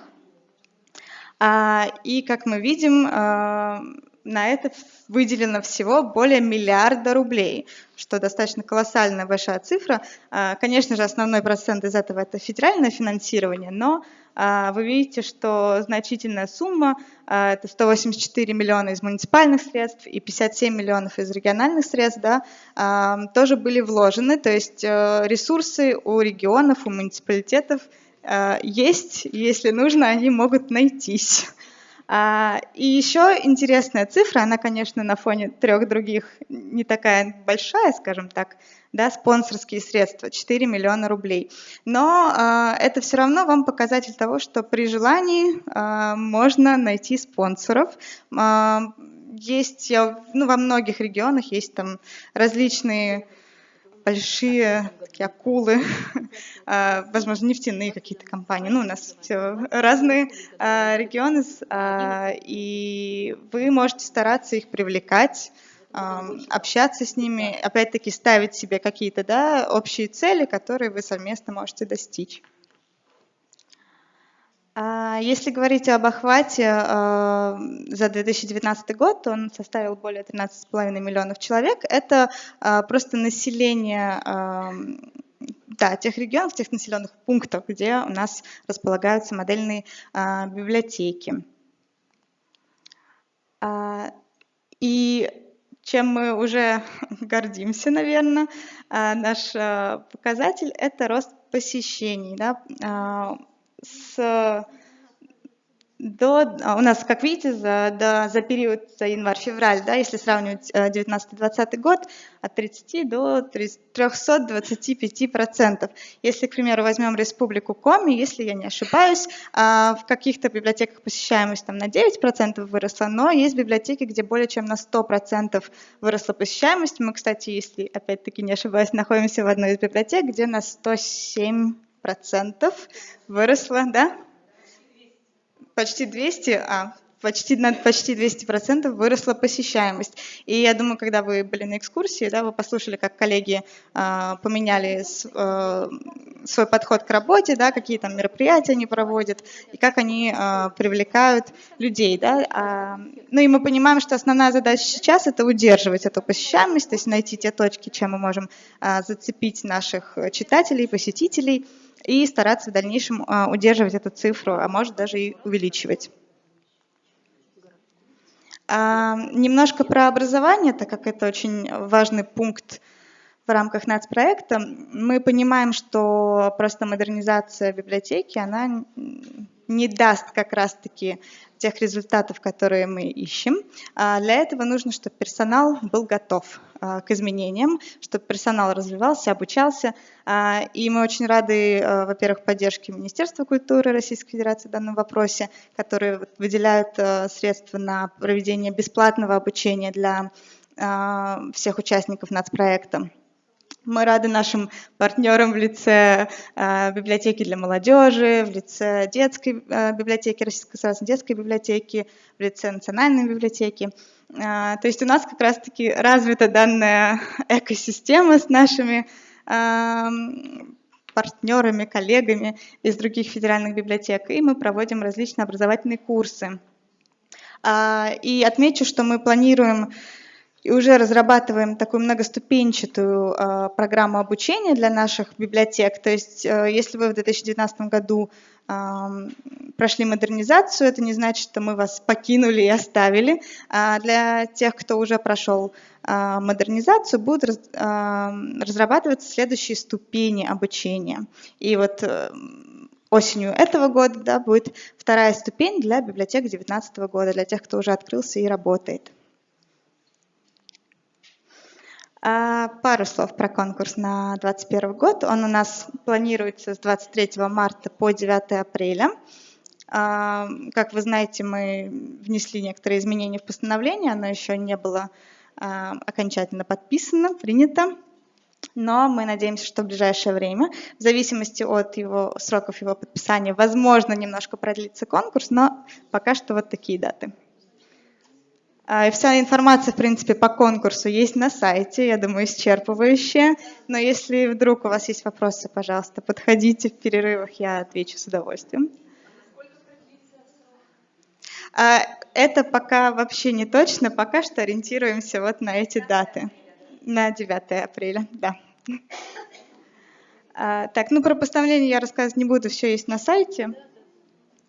Вот, это просто такая статистика по нашим федеральным округам. Мы видим, что немножко все-таки неравномерно пока что у нас распределено финансирование.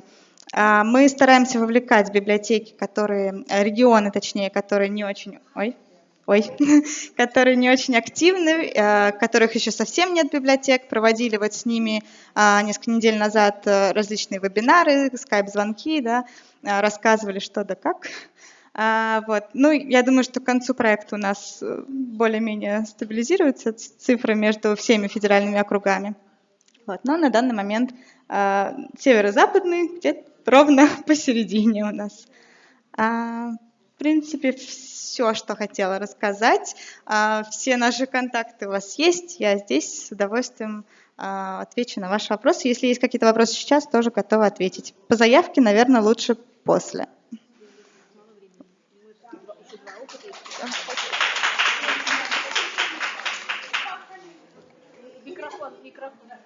Ирина Дмитриевна Азанова, детская библиотека, множество предложений для каждого усинца. Усинская ЦБС. Я сделаю вот так.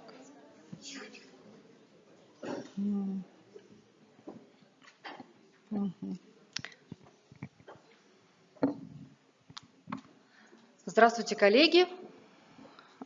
И в первую очередь я хочу сначала буквально в пару слайдов познакомить вас с тем местом, откуда мы приехали. Это небольшой северный город, город Усинск. Он находится на севере Республики Коми, буквально в 61 километре от Северного полярного круга. Там живут олени, а еще люди. И если нужна более подробная информация про город, я решила сократить это все в QR-код, чтобы вы могли сами, уже потом дополнительно, мы сейчас не будем на это тратить время, узнать подробнее о нашем прекрасном, небольшом, но северном городе. Он довольно-таки компактный, небольшой. Основное направление и градообразующее предприятие – это нефтяная промышленность, поэтому называется не только город северных сияний, но и черного золота. Как мы видим, основной градообразующее предприятие – это Лукойл Коми, но еще есть Роснефть и несколько еще других крупных компаний. Население нашего города составляет 39 211 человек по данным на 1 января 2019 года. Из них детское население, а мы будем говорить о том, что модельная библиотека – это центральная детская библиотека, составляет примерно 21%, это 8262 человека. Из них нами обслуживается примерно чуть более 40%, только нами. Несмотря на то, что город довольно-таки небольшой и он довольно молодой, в прошлом году ему было всего 35 лет, на таком... Вот почему-то уезжает, простите меня, я прервусь. Почему-то не полностью, странно. На такой небольшой город у нас 11 дошкольных образовательных учреждений, 6 школ, также есть 1 центр дополнительного образования и 1 молодежный центр. При этом за момент реализации проекта число культурных учреждений у нас уменьшилось. Если на момент подачи заявки в городе существовал еще центр отдыха, парк культуры и отдыха, то в октябре 2019 года этот парк закрыли, и теперь у нас осталось 4 культурных учреждения. Это музей, музейно-выставочный центр, это дворец культуры, это библиотечная система, и вот там не видно, это центр дополнительного образования детей, детская школа искусств, прошу прощения. Да. Съезжает почему-то текст весь у вас. Вот. Итак, сейчас мы перейдем к нашей библиотеке. Нашей библиотеке в прошлом году исполнилось 40 лет, то есть она была образована еще до того, как город приобрел статус города. И в 2017 году у нас прошел капитальный ремонт. Мы занимаем в здании 2 этажа и практически 400 квадратных метров. И на всем этом пространстве работает 6 человек. Так мы выглядели до капитального ремонта. Это был 2016 год. Нам, наверное, невероятно повезло, потому что мы модернизировались уже после капитального ремонта, но тем не менее, вот правильно сказала Тамара Сергеевна, она сказала, что нужно взаимодействовать с этой экосистемой уже сейчас, до того, как вы модернизируетесь, потому что потом происходят следующие вещи, когда вы модернизировались, а вы не готовы были принимать столько людей и с ними работать. Поэтому мы начали эту трансформацию еще в 2017 году, когда делали капитальный ремонт. Мы сразу при исполнении капитального ремонта делали цветовые решения, зонирование, но у нас осталась старая мебель, старый фонд, и это тоже выглядело большим несоответствием одного и второго. Благодаря ремонту у нас была уже хорошая, в принципе, база, и при модернизации мы ее только улучшили этим инструментом. До модернизации у нас было всего 1 зал с проектором, у нас было 30 посадочных мест, и мы не могли, наверное, много предложить, но тем не менее, мастер-классы мы уже вели, студии вели, электронные книги Литрес выдавали, компьютерные места у нас тоже были. Прежде чем мы делали заявку, мы, естественно, проводили исследования. И, как показало исследование, мы вот видим самые главные показатели, что нужно было нашим пользователям, несмотря на то, что у нас вроде бы было уже красиво. Им все равно нужно было место для индивидуальной работы, им нужно было доступ ко всем видам носителей и наличие рабочего места с компьютером.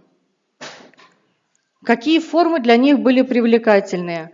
Они выбрали занятия с психологом, интеллектуальный досуг, обучающие мероприятия и, конечно же, интеллектуальные квизы, мастер-классы и так далее. На всем этом мы сориентировались и создали концепцию уже по модернизации, потому что до этого у нас была своя концепция по развитию самой библиотеки. И вот что у нас получилось. Мы, как вчера вот обсуждали на круглом столе, у кого были проекты от профессиональных дизайнеров, у нас не было проектов от профессиональных дизайнеров, скажем так. В лице дизайнера, автора проекта и концепт проекта, полностью всего создания этого проекта выступила лично я. Я разрабатывал и дизайн помещения, и его зонирование, и цветовое решение, и ту мебель, которую мы будем туда выбирать, и где она будет стоять, и для чего она нам нужна. Сейчас вы видите зал выдачи литературы с множеством посадочных интересных мягких мест, небольших закутков для молодежи, где она может почувствовать себя комфортно, не находясь на всеобщем, скажем так, обозрении. Вот такой зал для интеллектуального досуга, скажем так, для саморазвития как раз-таки детского. И у нас появилась новая зона, которая называется инновационная мастерская «Лофт», в которой мы собрали техническое оснащение для дальнейшего интеллектуального развития детей, молодежи, взрослых. У нас нет границ, кого мы туда не пускаем, мы пускаем туда всех. Это был второй этаж, в данный момент это первый этаж. На первом этаже у нас модульное пространство для мероприятий, где всегда можно собрать стулья, убрать, поставить столы. То есть мы не закреплены за каким-то конкретным, за конкретной мебелью в данном месте. Также у нас есть вот здесь это место для игр в настольные игры для детей и молодежи. Компьютерный зал такой, более мобильный, воздушный, находится с этой стороны, отделяя эту зону. Появилась более безопасная детская зона для детей с нуля, то есть туда приходят дети, родители и мамочки, которые находятся с детьми в декрете, они приходят вот сюда, начиная там с полугода, с года, и уже приобщаются к библиотеке. И никто не говорил, но мне хочется сказать, что чрезвычайно, мне кажется, важно, чтобы в вашей библиотеке был стиль свой и навигация. Вот как я вам хочу показать сбоку, у нас эта навигация есть по всем 2 этажам. То есть у нас есть стрелочки и подвесные указатели, где вы найдете, какой зал, что вы там можете взять. Но несмотря на то, что мы модернизировались, мы оставили целый зал для хранения, для сохранения культурного наследия, и у нас есть своя музейная экспозиция, которую мы собирали много-много-много лет. И опять-таки, несмотря на модернизацию, мы постарались сохранить художественную роспись стен 1992 года Германом Танковым, известным иконописцем в Республике Коми. И, по-моему, на данный момент это осталась единственная библиотека, в которой сохранилась эта роспись вообще по республике. Что мы предлагаем сейчас? У нас есть 3 зала для проведения мероприятий. В 2 залах это проекторы, в одном зале это интерактивная доска. У нас есть коворкинг-центр, у нас есть мастерская, у нас есть зона для малышей и модульное пространство. По поводу услуг и по поводу фонда. Не секрет, что у многих фонд, он так или иначе все равно устаревает, и ввиду того, что небольшое было комплектование раньше, мы не имели возможности столько списать. В данный момент мы эту возможность получили и убрали все то, что действительно устарело, и попытались укомплектоваться более новыми, яркими, красочными, привлекательными книгами для детей, подростков и взрослых. Поэтому наше списание, наверное, выглядит для некоторых очень масштабно и пугающе, но, поверьте, это нужно было сделать, чтобы книгооборот всегда менялся и чтобы это движение было видно. Теперь у нас более 100 интеллектуальных настольных игр, у нас есть 3D-ручки, у нас есть 3D-принтер, у нас есть графический планшет, где можно позаниматься 3D-моделированием и архитектурным моделированием. У нас есть световые планшеты, если нужно перенести чертежи, это все теперь можно сделать у нас. У нас есть уже 10 компьютеров и 8 ноутбуков, и также еще есть 10 световых песочных планшетов. Все это всегда в постоянном доступе для всех. Нет такого, что они у нас стоят, и мы только проводим с ними занятия. Нет, любой человек в любой момент может прийти, сказать, что ему нужно этим позаниматься, он берет и занимается. Что такое Центральная детская библиотека нового поколения сейчас? Это комфортное пространство для чтения и работы, это места индивидуальной работы за компьютером, как для взрослых, так и для детей. Это территория действительно развития интеллектуального и эмоционального интеллекта. Это семейные абонементы, то есть к нам можно прийти всей семьей, маленький ребенок в детской зоне, средний подросток, он может играть в игры или заниматься на компьютере, взрослый же может пойти и заняться 3D-моделированием, и всем найдется место.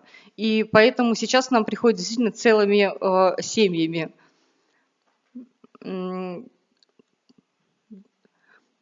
Жалко, что все съехало, но я все-таки озвучу. Что получилось в итоге? Как мы говорим, центр притяжения детей и подростков. Я попыталась взять сюда цитаты детей, которые говорили, приходя в нашу библиотеку. Так вот, говорили, что раньше можно было приходить только читать. Сейчас можно рисовать, выжигать, моделировать. Другой мальчик, пролетая, буквально вот на прошлой неделе перед моей поездкой сюда, он, пробегая по лестнице, кричит: «Эта библиотека просто рай». И это искреннее мнение детей, не взрослых. А девочка, которая уже была 16 лет, она когда пришла, ахнула и сказала: «Я буду здесь жить». И вот, наверное, это самое ценное, что мы понравились тем, для кого мы это делали. Мы это делали не для себя, не для того, чтобы у нас были комфортные рабочие места. Нет. Мы это делали для них, чтобы они к нам шли и не хотели уходить. Потому что сейчас они не хотят уходить, у нас проблема закрыться вовремя, и в данный момент рассматривается передвижение графика и увеличение работы вплоть до без выходных вообще. Пока мы работаем с одним выходным.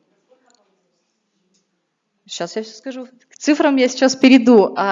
Еще буквально, пока не перешла именно к конкретным цифрам, хочу сказать. Вот сказали, что в Центральной детской библиотеке повысилась посещаемость почти на 200%. До модернизации у вас было, получается, меньше, да? Вот именно на этот. У нас после капитального ремонта и трансформации работы, когда мы стали работать по-новому, у нас она выросла в 3,5 раза. То есть до этого была там порядка 20 тысяч, потом она стала больше 70 тысяч. Поэтому сейчас у нас уже нет такого глобального, наверное, скачка в посещении, но он все равно есть, довольно-таки большой. Вот конкретно по цифрам. Есть декабрь, январь, февраль предыдущего периода и есть декабрь, январь, февраль текущего периода. Видно, безусловно, видно, как, конечно, декабрь был зашкаливающий, потому что это было бомба. Это было открытие, мы открыли 29 ноября, и весь декабрь это было просто вот зашкаливающее посещение.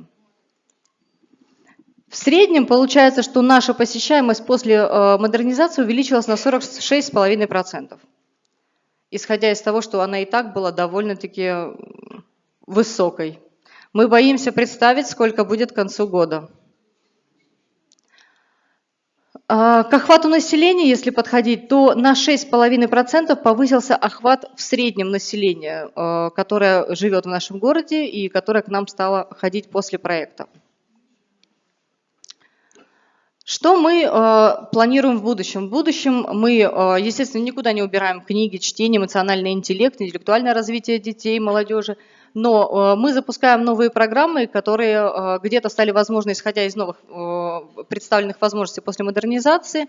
Мы запускаем школу финансовой грамотности, пока единственную в городе. У нас есть профориентационные ток-шоу и интеллектуальное творчество через мастерскую, безусловно, тренинги с психологом для родителей и детей.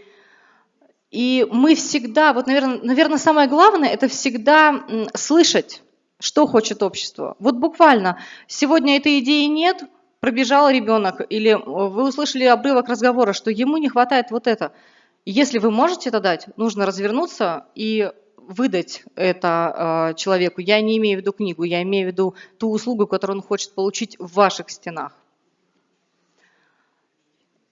Ну и как завершение, это наш девиз «Твори, читай, твори, мечтай». И если вам стало интересно посмотреть что-то большее про нашу библиотеку, то, опять же, вы можете навести свои телефоны и через QR-код перейти в группу ВКонтакте, в которой есть все.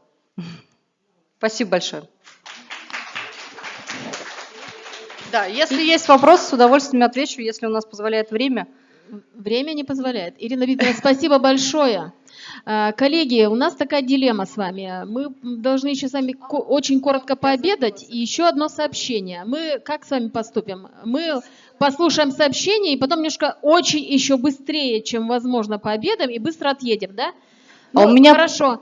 Прошу прощения, я совсем забыла. У меня буквально там 1,5 минуты ролик в конце. Можно? Ну, мы уж теперь выбрали этот вариант. Давайте уж теперь проживем с этим вариантом. Спасибо. А звука нет, да? Просто фотографии иногда не передают.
И буквально совсем одно слово в завершение. Взяла на себя смелость и составила свои авторские рекомендации по тому, как пройти этот проект, потому что мы были именно внутри этого проекта. Если кому-то интересно, сможете...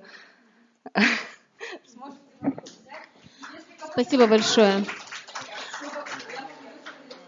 Вы знаете, вдруг себя поймала на мысли, что очень хочется смотреть эти интерьеры в живом исполнении. То есть мы как бы стерилизацией страдаем, да, стерильные условия показываем. Вот мне Боди, Улот, что понравилось? Это все показано в процессе жизни. Вот если бы это же про жизнь бы показали, мы бы, знаете, как бы оценили. Вот немножко не хватает этой жизни, да? Картиночки, да? Да, ну. Ну нет, я просто встречаю это. Мы часто страдаем на самом деле этим. Мы показываем интерьеры, даже если таких условий нет, мы показываем в чистоте своей, да? Последнее выступление. Тихая Марина Владимировна, Сосногорская МЦБС. Сохранить читательство с детства до юности. Некоторые секреты детской и юношеской библиотеки. Добрый день, дорогие коллеги. Я хочу представить опыт создания модельной библиотеки на базе городской детской и юношеской библиотеки города Сосногорска. Ну, небольшая предыстория. Город Сосногорск находится в самом сердце Республики Коми. Это географический центр республики. Молодой и перспективный город нашей республики. Проживает в нем 26 тысяч человек. В основном это люди среднего возраста, много молодежи и много детей. Это город газовиков, энергетиков, железнодорожников. К тому же я хочу сказать, что в нашем городе много дошкольных учреждений, их аж 14, и 7 общеобразовательных школ есть на территории нашего города и технологический техникум. Культура представлена межпоселенческим культурным центром, потом представлена историко-краеведческим музеем, школой искусства, и в городе находится 3 библиотеки. Сосногорская межпоселенческая центральная библиотека, являющаяся методическим центром для всех муниципальных библиотек района, их в районе 15, и 2 библиотеки, обслуживающие детей. Это специализированная детская библиотека, филиал, и как раз вот городская детская и юношеская библиотека. Это первая детская библиотека, которая была открыта в городе Сосногорске в 1957 году. С 1998 года она официально носит статус детской и юношеской библиотеки. Уникальность нашей библиотеки в том, что она как раз воспитывает читателя, начиная с дошкольного возраста, проходя все периоды взросления и становления личности.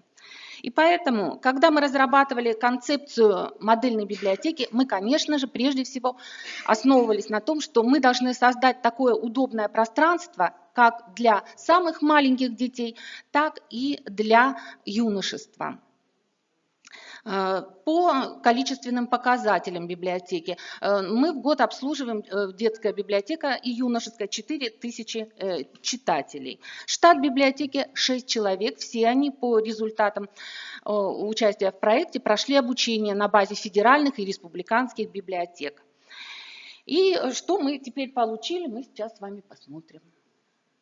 Так, не нажимается, не туда, давайте, помогите. В новом многофункциональном, вот мы, да, в центре Республики Коми, можете посмотреть, карта республики. Пойдемте дальше. В новом многофункциональном современном пространстве можно общаться. Вот так выглядит наша библиотека. Находится она в жилом доме, 5-этажном, занимает часть 1-го этажа. Площадь 369,3 квадратных метра. Фонд библиотеки у нас большой, 44 тысячи. Вот, поэтому проблема с перепланировкой перед нами стояла. Дело в том, что это помещение имеет узкий коридор и небольшие комнаты. Поэтому вот что у нас получилось, мы с вами посмотрим. Мы решили зонировать пространство таким образом, чтобы в нем было комфортно и удобно всем группам читателям. Вот сейчас мы с вами смотрим игровая зона для детей, малышковая зона. Здесь можно читать, играть, лепить. В общем, самые разнообразные вещи, что дети и проделывают сейчас. Это как раз фотография с открытия библиотеки. Для среднего школьного возраста мы предусмотрели зал-трансформер. Здесь зона открытого чтения, оборудованные читательские места, кроме того, компьютеризированные рабочие места для ребят среднего школьного возраста. Здесь и зоны индивидуального чтения также оборудованы. Зал-трансформер. Вот он у нас зал. Здесь есть и зона чтения, здесь есть удобная, комфортная мебель, с помощью которой мы можем удобно трансформировать пространство и проводить различные мероприятия для наших ребят. Но также дальше мы будем следовать и перейдем с вами в зону чтения для юношества. Дело в том, что молодежь – это наиболее мобильная и активная часть населения, которая любит неординарные решения, и поэтому вот даже цветовое решение этой зоны, оно отличается. Ну, хочу сказать о том, что в отличие от предыдущего выступающего, молодая девушка выступала, говорила Усинск о том, что она сама разрабатывала проект. Наш проект разработан профессиональным дизайнером Надеждой Карповой. Конечно, мы с ней консультировались, предварительно мы говорили о том, что бы мы хотели видеть. В итоге мы получили такое большое открытое пространство, где здесь есть зоны чтения. Вот, кроме этого, мы здесь же, в этом же зале выделили IT-зону, работе на компьютерах. Здесь можно заниматься. Здесь доступ к информационным ресурсам и к национальной электронной библиотеке, и к системе «Консультант плюс», «Гарант». Кроме того, мы приобрели доступ к электронной библиотеке Литрес, и молодежь ее активно использует. И еще одно пространство. Дело в том, что хочу сказать, что у нас на базе Центральной библиотеки уже несколько лет функционирует молодежный интеллект-центр. И мы уже изучили потребности молодежи, мы с ними очень плотно и активно сотрудничаем и понимаем, что интересы молодежи, они очень разнообразны. И действительно, направление творческое, оно тоже очень молодежью приветствуется. Вот мы здесь видим, у нас выделена арт-площадка, где молодежь может встречаться, общаться, заниматься музыкой в том числе. Это одно из любимых занятий молодежи. Здесь у нас проходят и дискуссионные площадки, и творческие площадки в том числе. В библиотеке также создана и зона «Доступная среда для людей». Главное, здесь продумано пространство для каждого возраста, для каждого читателя. Это самое главное. Каждому дать возможность найти свое место или свое занятие здесь. Такой большой дом, где все должны ужиться. Сергей Емельянов. Благодаря таким учреждениям, во-первых, конечно, мы сохраняем, так сказать, условия для развития наших детей на территории. Ну и, конечно же, вы знаете, такие качественные, ультрасовременные учреждения сегодня нужны любой территории для того, чтобы улучшать постоянно, осовременивать возможности для развития детей и молодежи.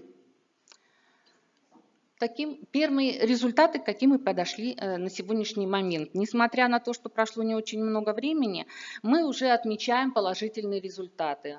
Количество посещений у нас 32% плюсом идет. Обновлен значительно книжный фонд на 1158 изданий. Мы смогли скомплектовать фонд новыми изданиями. В основном это у нас издания отечественной и зарубежной классики, современная качественная художественная литература для детей и подростков, книги лауреата литературных премий, молодежная проза. Получен доступ к библиотеке Литрес и расширен перечень периодических изданий. Составляет сейчас 105 наименований. Библиотека активно сотрудничает с образовательными учреждениями города. И сейчас мы с вами поговорим, посмотрим, как же мы наполняем работу новой библиотеки, обновленной. Что мы нового и интересного предусмотрели для наших пользователей. Конечно, какие-то направления, они были разработаны, и библиотека продолжает их использовать, но есть и моменты, которых не было. В библиотеке работают клубы по интересам для детей младшего школьного возраста. Это клуб для малышей «Мастер Поделкин». Для ребят среднего возраста мы открыли литературный клуб «Время читать». Для родителей с детьми разработали проект «Семейный выходной». Так как большое количество молодых семей с детьми приходят именно в выходные дни в библиотеку, надо было подумать о том, как заполнить их досуг.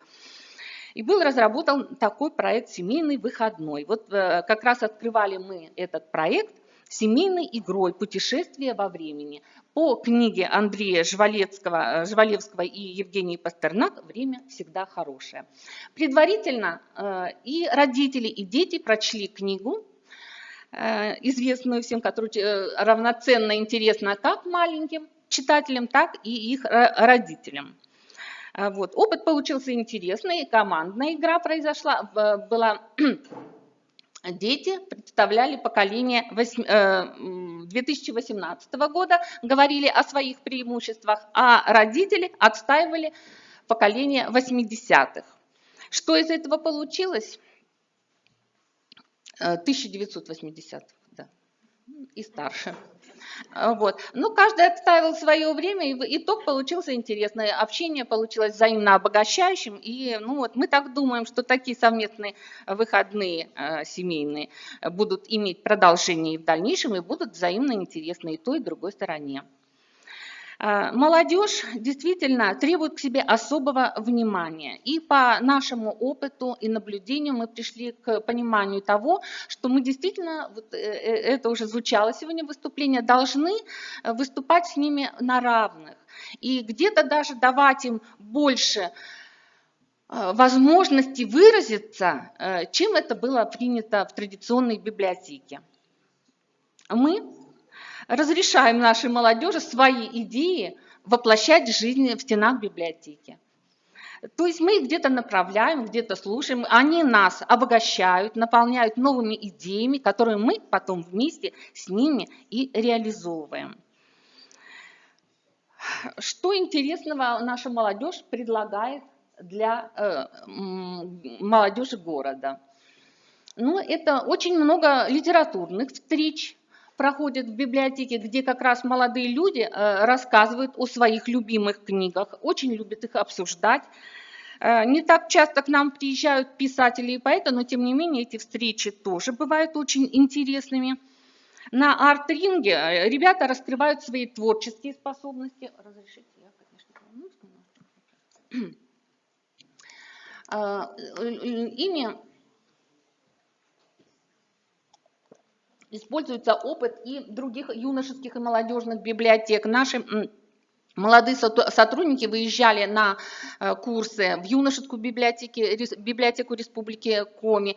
Там они почерпнули большой опыт проведения мероприятий, своими идеями они делились.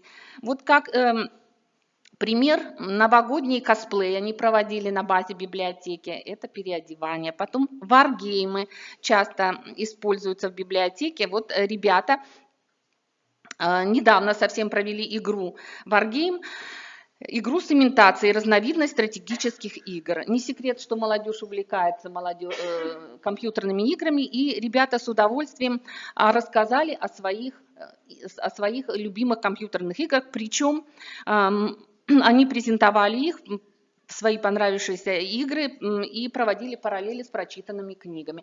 Кроме того, в поле зрения интереса молодежи входят и серьезные вопросы. Это и вопросы правовой тематики. Сейчас вот у нас как раз на слайдах одно из мероприятий – это День молодого избирателя, который проходит у нас ежегодно. Это командные игры. Мы их проводим ежегодно для всех старшеклассников города совместно с территориальной комиссией города. Ребята разыгрывают различные ситуации, пробуют себя в роли и политических деятелей, и устраивают дискуссии по поводу правовых вопросов. Одна из последних задумок и идей молодежи, которые они воплощают в стенах библиотеки, вот полюбившееся им место, это арт-холл, вот, это квартирники. Как раз вот по своим увлечениям ребята собираются, вот одно из последних их заседаний – это вечер песни. Они пели под гитару, приглашали молодежь, и, в общем-то, все ребята остались очень довольны. И что хочется сказать по работе с молодежью. Не все удается сразу, естественно. Молодежь – это очень сложная возрастная категория, и привлечь их в библиотеку не всегда бывает возможность. Особенность нашей библиотеки в том, что они в наших стенах находятся с момента прихода в библиотеку еще в дошкольном возрасте, поэтому здесь для них как бы, ну, их родной дом. И здесь они себя чувствуют свободно. Но тем не менее, ребята, которые постоянно приходят, бывают в библиотеке, они приглашают своих друзей, друзья своих друзей. И таким образом мы наблюдаем, что городская молодежь, которая раньше не приходила в библиотеку, сейчас она приходит в библиотеку. Не всегда за книгой, когда-то просто пообщаться, поиграть. Но тем не менее мы надеемся, что попадая в нашу книжную среду, ребята все равно здесь формируют себя, они меняются где-то, когда-то. Тем более нам нравится, что у нас появились ребята-лидеры. Вот они как раз здесь на снимках присутствуют. Ребята очень увлеченные, имеющие хороший багаж знаний и, прежде всего, творческие ребята, которые могут зарядить своей энергией и, ну, в общем, на свою сторону они притягивают очень много молодых людей. И как итог, вот наши ребята-волонтеры, которые с нами работают не один год, они в библиотеке нашли свою судьбу, можно сказать. 2 сотрудника у нас молодых работают. Одна девушка закончила корабелестроительный институт, но вот 2 года она работает в библиотеке и сейчас предполагает получать еще и библиотечное образование. И вот как раз все молодежные идеи, девушка с гитарой, она воплощает у нас в библиотеке. Вот, так что вот работа с молодежью у нас... Ну, она разносторонняя, конечно же, я коснулась совсем небольших аспектов. Вот. Впереди очень много ярких, интересных событий. Одно из ближайших мероприятий, которое готовит наша молодежь, это Дни культуры Сосногорского района в городе Сыктывкаре. Наши ребята будут выступать на площадке юношеской библиотеки. Ну и одно из ключевых событий, которые мы сейчас готовим, это Библионочь. Каждый раз Библионочь – это всегда неожиданное, яркое событие, и мы надеемся, что в этом году он также будет ярким. Есенин. Сергей Есенин. Нет? Нет? Да. Коллеги, есть вопросы к Марине Владимировне? Нет. У нас очень мало времени, мы очень оперативно сейчас перекусим, и уже автобусы нас ждут, чтобы выехать в район.